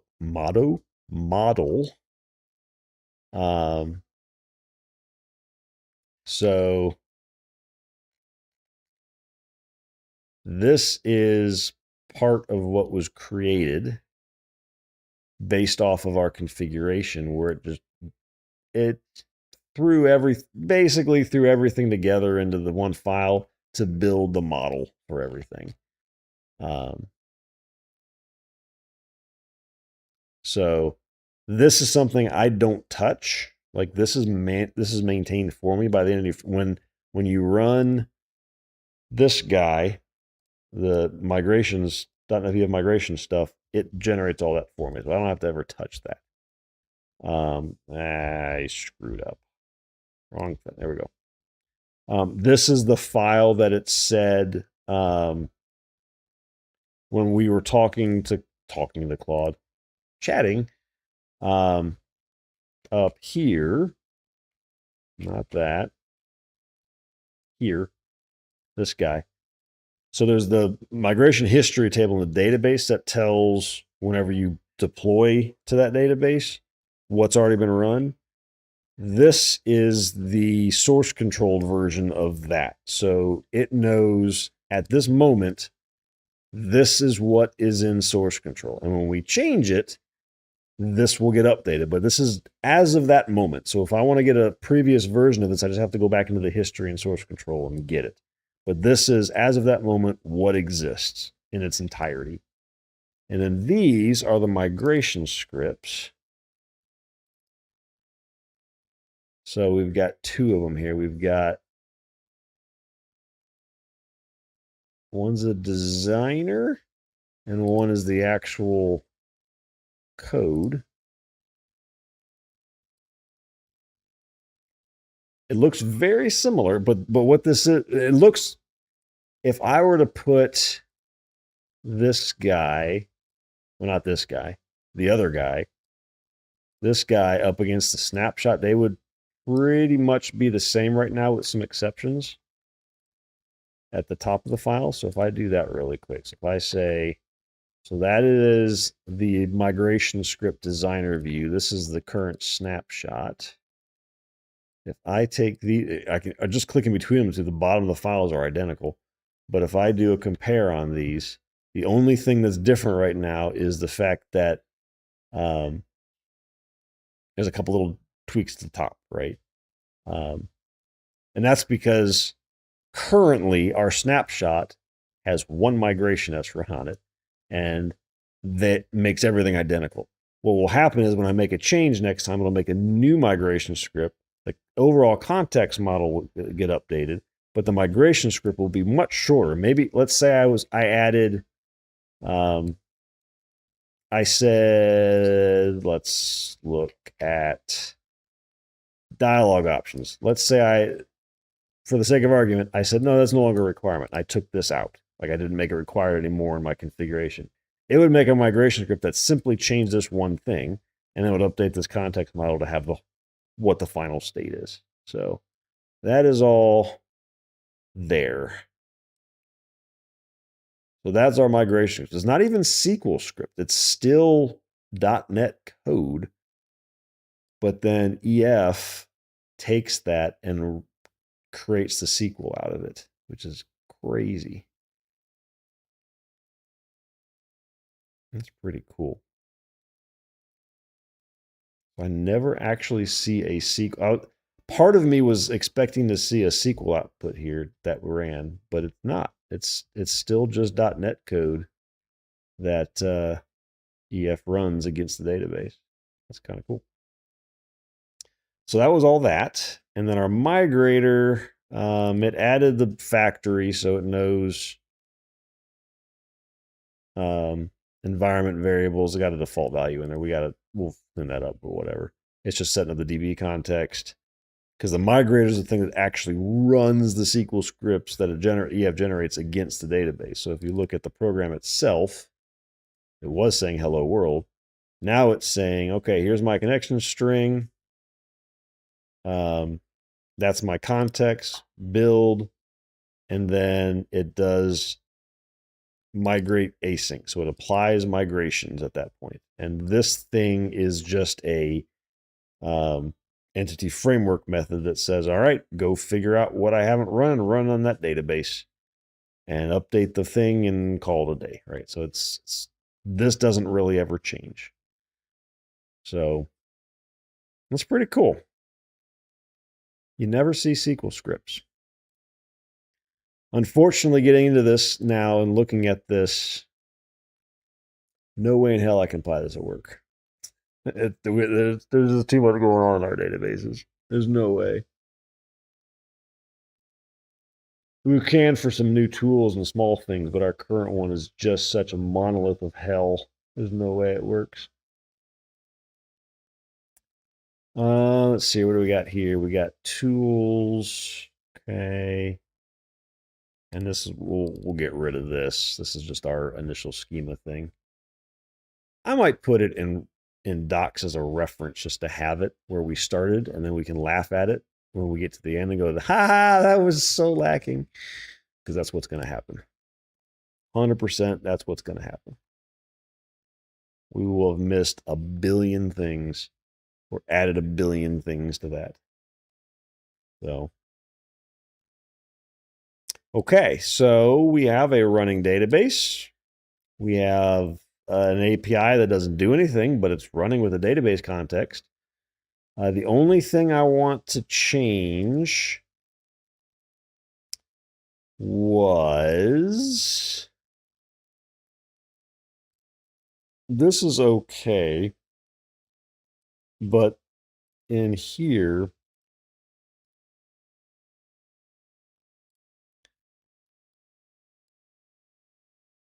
I wonder if I can make this use the environment variables.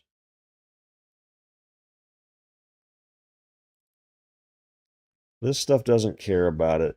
The migrator.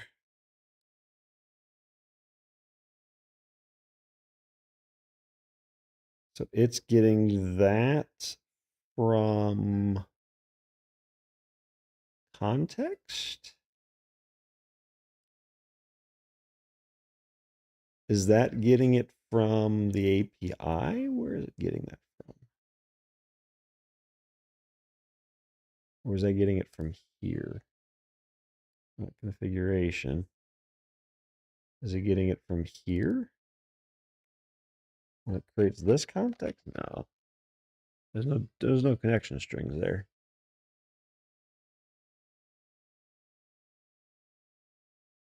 The only place that this exists is in the API on the server. So if we look at the Docker Compose, the migrator, there. Oh, okay, never mind. It's already doing it. So this is just a bogus thing in here. If I want to run locally, for example, like if I just want to run this API without a Docker container or anything, I could update this to be whatever. This is just totally bogus. But this gets replaced by Docker when we compose because this changes in the environment. That connection string is default one to the one with the variable. So that's why it works. Okay. Cool. And nothing to change there.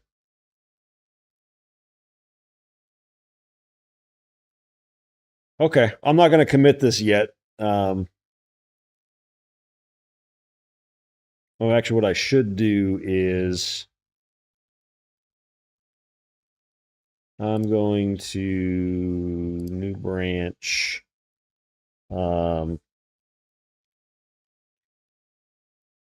Initial EF.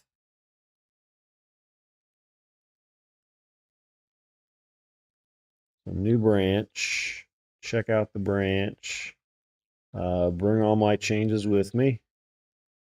Okay, so those are all here. I do want to commit this and push it up. Initial EF generation from quad pre-review. Guess I make tweaks. No,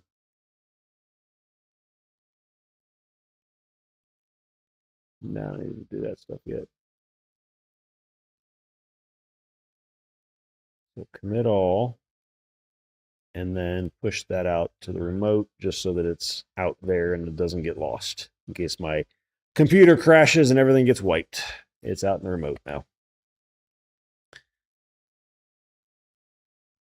Okay. What time is it? 8:45. Well, that finished before 9. That's impressive. I'm very happy with that progress because that gets us very close to being able to start making systems. And I really want to get there because that's the fun part. That's the fun part when you start seeing the game function. This is really boring. But we had to think through a lot of stuff, and it was useful to understand how we're going to build a game and how things are going to interact. And it's crazy how I know we're not going to end at this point on the database. Like it's going to grow from here. But even this initial cut, it's just so simple compared to what I was expecting. Oh, okay. So a refactor that's going to happen that I totally forgot about is I don't want. That's my sequence. See how? So this is the Asheron's Call stuff, for example. There's Ace Auth, Shard, and World. So there's different databases for different parts of the server. And I want to do the same here. And I think what happens is We did that over here, right? Yeah. What I'll probably end up doing is having like an auth thing where you have your accounts and sessions. Um, we'll probably have a character database where your characters and your skills, what's everything related to your character, the social stuff, um,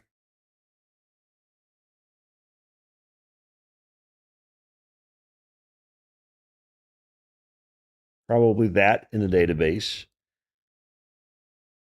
We'll have a config database because that's where the definitions for skills and the Limen stuff and um, mob types and spawn weights and NPC types and spawn weights, not necessarily the NPCs themselves, but the spawn weights and the NPC types.